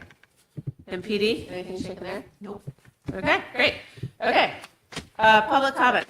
I mean, we have three, sorry, my ears are driving me nuts. We have three emails that we got that are in the public comment link in the Diligent Community portion of the agenda, so take a look. If you would like to come up, please state name, address, 3 minutes. Go for it. About 86 Maple Street. I feel like I'm going back about 2 hours here now. The discussion of the warrants with the tech trust, she brought up Chromebooks and how they're now in the budget, but it was neglected to mention that I believe it's the 1/3 payment of the performance contract is now moving into the operating budget, and therefore that maintenance trust has more funding in it because you don't have to remove a 1/3 payment. So it's kind of almost similar to having $400,000 appropriated. I believe on the slide, Rob put 49,915. Changing the operating budget. I looked up the 26-27 performance contract payment, and 1/3 of the number listed comes out to 47,638.64. So I'm not sure if that's. You mean 1 quarter? It's 4 quarterly payments. It's the portion that came out of the maintenance trust for that was only a quarter payment. Mm-hmm. Okay, my understanding was it was 1/3 of 2/3 came out of the operating budget, 1/3 out of the maintenance trust. So I guess that was a misunderstanding. It was a quarter payment was coming out of there. On that note, in the annual report, the performance contract sheet shows up, and on the header of that, it says that funding is coming out of the maintenance trust, so that needs to be amended before next year's annual report comes out, just a heads up. The discussion about open enrollment warrant, I have a feeling you're gonna, I don't know what you're gonna do with that, but I have a feeling you're gonna have a lot of confusion and questions on the floor with people not getting it, and if you're seeking a vote, you're gonna have some confusion. I myself was sitting here thinking, okay, so is it, who gets to take the SWEP credit for the kid? Is it the sending district that still has the student, or is it the receiving district that has the student? So I'm sure, I guess, if you have tuitioned-in students, maybe that's the same, but it's that too is confusing there. So I can see quite a bit of confusion there. Just quickly on the presentation, I guess the food service was confusing to me. It always has been. I know just going back 6 some odd years on the budget committee, it's always a bone of contention or question. There seems to be always confusion there. And I thought Rob said prior to 5 years ago, food service didn't get funded, and I know that was for COVID ended up paying for all the food service. and I think it went to 0.